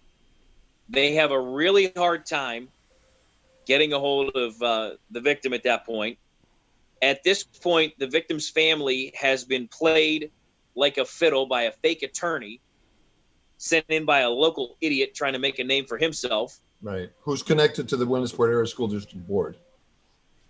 Okay. Right. So there's trust issues with anybody that's coming around the family to deal with anything. So they don't really want to talk to anybody, let alone law enforcement, because law enforcement here locally has let them down. And the record's very clear on that. And lied to them and basically was hostile to them. Correct. So Myrtle Beach administratively closes it with a caveat, and this is in the report. If we get additional evidence, we'll gladly reopen this case, which they've done. Now, let's back up. They closed the case mostly because John Doe 1's family was not able to travel to South Carolina to do the interview. They could not, financially and otherwise. Or else they would have kept the investigation going, because if they would have had testimony from John Doe 1, even if they were allowed to take that evidence from a Zoom call, which they never did, and I don't understand why, but regardless, John Doe 1's family was not able to travel to Myrtle Beach, South Carolina to give testimony to the detectives and the prosecutor there, so they administratively closed the case. What opened it up again? The fact that a new district attorney was elected, took office in January, and to his own statement that he released publicly in a press release within the first 2 weeks of taking office, he had a conversation with the family of John Doe 1. And as they began their investigation. Right. And more importantly, what? Saw the video. Correct. Yeah. So here's my question to Sarah real quick. Sarah, imagine if there was no video. Where would we be? Well, it sounds like you'd be nowhere. I mean, if there was no video at all, everybody would just assume that there was no way to take this case forward, and that, assumably, that the whole thing was a hoax, because there's been a concerted effort, it sounds like, to make it sound like the whole thing was a hoax and to, at the same time, silence the victims. Right. And where would we be if Todd didn't take and run with the story? Where, if not for Todd, who? Based on what you've heard so far of what's happening in small towns in America, and the bending of the knees, and the you know the submissiveness of and the lack of pushback by people who we elected to stand up for our rights. Yeah, it sounds like he's done quite a service, frankly, and it's sad that he had to, that nobody else was willing to. I mean, that's pretty horrific in itself. And 1053. Go ahead. I was just going to say real quick, part of the story, again, I think it's important to note that the school board, that at least anecdotally knows of these allegations, also releasing statements talking about how Williamsport is systemically racist, Carlos, did you have any unwelcomed visitors recently when you spoke up about this school board, particular school board member talking about systemic racism and the hypocrisy of what went on with this Myrtle Beach situation? So, Sarah, there was a school board member that on Zoom presented the proclamation that there was systemic racism in the city of Williamsport in the school board. In the school district. In the school district. I pay taxes here.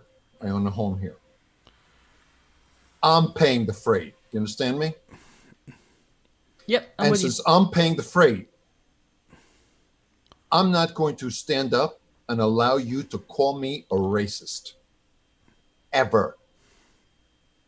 When we walk down the street and our eyes meet, don't you dare look at me in the eye, and you better walk the other way. Because I'm not a racist. And I pay the freight. So I pushed back on Facebook.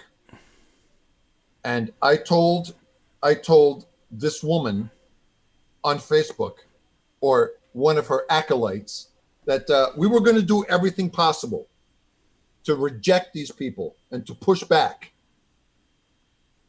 And I should have been more clear as to what I meant by that. I meant politically.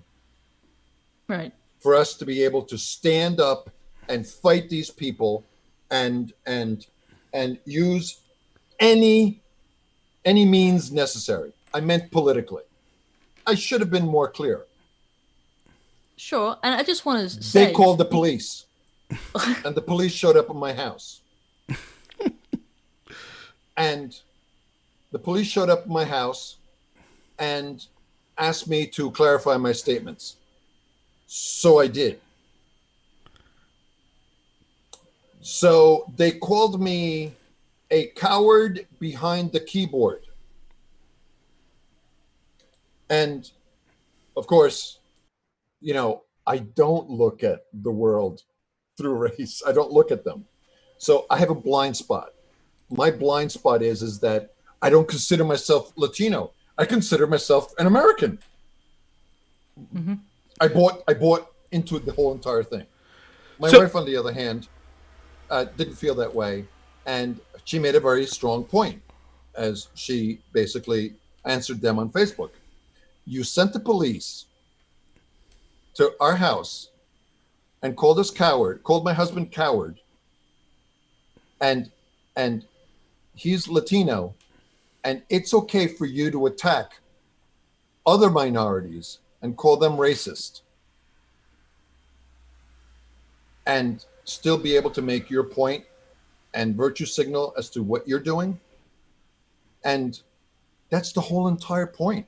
That's the whole entire point of this, is that it's not real. It's all a lie. And what you said just before in your statement, Sarah, is that the virtue signaling is the only thing that matters for them. It's not about facts. It's not about making any meaningful contribution in the past, in the present, or for the foreseeable future. They will never make any contributions at all to this country, at all, except look how great I am, look how inclusive I am, look how multicultural I am, look how that guy is a racist. Never mind that he's a Latino. He's just not our kind of Latino. Right, because you don't think according to your group class the way it's supposed to. I will never die on my knees. That's the message. And let me just say real quick, Sarah, and see if you see the parallels here. So the message, I guess, in Williamsport is this. If you criticize a school board member who calls you and the entire town and school district racist, the police will show up. However, if you're sexually assaulted and there's video of it, police not very interested. Do you see an analogous situation? You see an analogous situation to if the mob comes and burns down your place of business and starts an autonomous zone, police aren't very interested. However, if you're this couple in St. Louis who just today had a warrant issued for them and had their guns taken away because they defended themselves against the mob, then the police will crack down on you. Todd, Sorry. a minute, and we're going to go a little bit longer here. A minute on your last comments, and then to Robert, and then I will, and then for the first time ever on Pushback, we will allow Sarah to have and close the show with her comments. Todd? So this is where we are now. The Attorney General's team is well into this investigation. They've only had it for a couple of months. I mean, my goodness, if Brandon Pardo and Willie Weber can close it after 3 weeks, I can't imagine what an Attorney General can do with a 2-month catch-up period after 2 years. I mean, come on now. With the resources at Josh Shapiro's disposal, my goodness. Okay, So now to Jennifer Lake. If you've not yet gone to foxsportswilliamsport.com and read op-ed, Tell us who she Jennifer is. Lake Woke Begon, the 3-part series, which there may be a part 4, you are doing yourself a disservice. Tell us who she is Same first. Jennifer Lake that Carlos Saldivia asked to resign along with the entire school board earlier this year because of their lack of inaction on this particular situation. Let me go forward. Yeah. Right, on Myrtle Beach. Let me go forward just for a couple of seconds, and then you guys can. And just for clarification, Jennifer Lake is the woman who proposed the proclamation that our district was systemically racist. Took the lead, is putting up "Racism has no home here" signs like they are dandelions all over town, where she has a huge blind spot and an elephant in the room, which we'll talk about when the timing is right. But it's exactly why the CEO and president of Little League, Steve Keener, needs to resign. It's that same elephant in the room. Yeah, now, we'll address that at a later show. That said, here's where we're going forward. Williamsport and their school district is so systemically racist that one of their former teachers, Derek Slaughter, who was also a girls basketball coach for many years, until stepping down because he was running for mayor, was elected mayor in the most recent mayor election. Derek Slaughter is the minority. So did he leave the school district because of his systemic racism? Did the electorate in Williamsport elect him because it's systemically racist? And oh, by the way, just to get everybody's weekend started on the right foot, being a high school teacher, you hear things in those hallways. You may even see things in those hallways. So just to make sure everybody's on the same page, City Hall was sent a right to know request earlier this week, and so was the school district, asking about former Williamsport Area School District teacher Derek Slaughter, who just happens to be the current mayor. What did he know? When did he know it about Myrtle Beach? Have a great weekend, everybody. Rob? So, I just want to say, just on a couple of the earlier stories we said, look, these organizations that are coming for you, such as Black Lives Matter, the Democrats, the media, they hate this country. They're trying to institute this sort of globalist fascism and Marxism in the case of Antifa and Black Lives Matter. They want you undefended. That's why they came after the couple in St. Louis that defended themselves. They don't want you to be able to arm yourself. They don't want you to be able to defend yourself. They don't want police that are there to defend you. It's all hands on deck to come after you and your safety. Now, this Myrtle Beach story. Again, if you're listening and you're not from the area, it might sound confusing, but it's a horrific story, and it's analogous to me to show exactly what's happening around the country, where we see, for example, a lot of the people connected in this, as we'll get to at a later date, are also connected to Little League. And so we have the point where they're virtue signaling and they're telling our kids, well, you can't have we have to indoctrinate the kids at the earliest possible time to fight back against racism, to fight back against injustice, while the very people saying that are involved in covering up a grave injustice. And I think that at every level of this, you could see the law enforcement angle. You could see the people in positions of power that are virtue signaling to be able to get away with the cover-ups that they've committed. You could see with media that have just paid lip service or just gone along, other than Todd, and just didn't really do much investigating on this story. At every level of that, it's analogous to what we see happening all over the country. And the last thing I want to say to talk about this Myrtle Beach story is this, and this is very, very important. There were really people that were sexually assaulted. That's who's affected the most. And lost in the shuffle of all of that is, well, as long as I say that we need to bend a knee at Little League games, or that the district's systemically racist and blah, blah, blah, blah, blah, blah, blah, blah, blah, then we don't have to give justice to those people that were sexually assaulted. This is exactly what the Democratic Party, the media, academia, and Black Lives Matter is doing. They don't care about the black lives that are destroyed every single day in these inner cities. 7,000 plus a year die from homicides, mostly black on black crime. They don't care. As long as they could use it for political power, for covering up their own sins and the fact that they haven't done anything to help these communities, they don't care about the victims at all. It's the exact same in this Myrtle Beach story. All's the baseball coach and the principal and the local police that were leading the investigation, they just want the story gone. They don't care at all that some young man's life was ruined because he was sexually assaulted. So remember that the next time that people say that they're better than you or you're racist or they somehow have the moral high ground. They don't care about actual victims. They just care about being able to use it to political power and to deflect actual blame that should be levied at them. 3 things. Number 1, we will never submit. We will never submit. Get that through your head. We're not going to take a knee. We're not going to back down. We are going to fight you tooth and nail, like Spartans.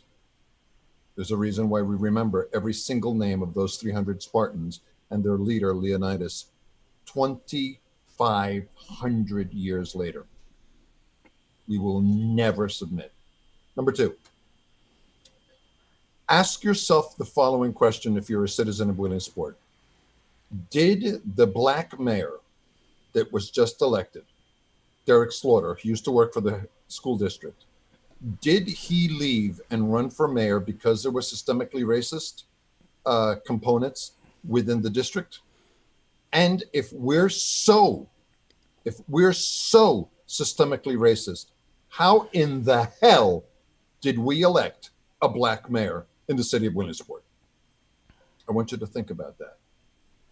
And the last thing is I don't think I have been as excited to do anything as much as I was excited to do this show, because the great Sarah Corriher is here today.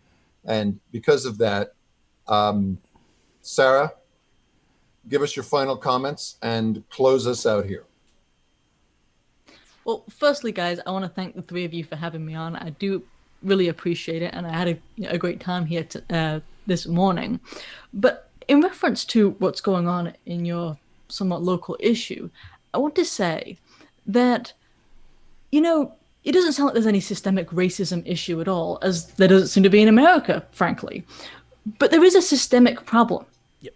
And that's the issue, that you have a systemic problem of a cover-up, a systemic, it sounds like, corruption problem. And they're completely ignoring that and kind of passing the buck. But from what you guys have told me today, and again, I didn't know about the story prior to that, it sounds like a cover-up that reached criminal levels. And yet you had this announcement that systemic racism is existing, when you ought to have basically everybody involved trying to reform a very systemic problem. But instead, it's more important that instead they all take the proverbial knee, apparently, in order to basically deflect from what they've really done and say, oh, actually, we're so virtuous. We see this around the country, but your very problem here is like a microcosm of it. It's ignore our real problem, which is a corruption and cover-up and a failure to investigate and a failure of justice. Ignore all of that and instead look at our virtue by, us saying, well, we have a racism problem, or we did have a racism problem. It's a complete deflection so that you look at them and you say, well, aren't they great people? They're clearly great people of high virtue. And you look up to them and say, wow, aren't they our betters? And instead, they seem like, frankly, the dregs of society instead. So I think that pretty much concludes the story. And Sarah, can you just tell people real quick where to find you? Absolutely. You can find me I have a website, and you can also look me up on YouTube and everywhere else. But my name is Sarah with an H. Last name is Courier, spelled Corriher. And you can find me at sarahcorrier.com. You can look me up on YouTube and etc. But my website is the best place, sarahcorrier.com. Thank you, Rob. Yep. thank you very much for joining us. It was an absolutely thrilling pleasure. You better stand up and fight. See you next week. See you.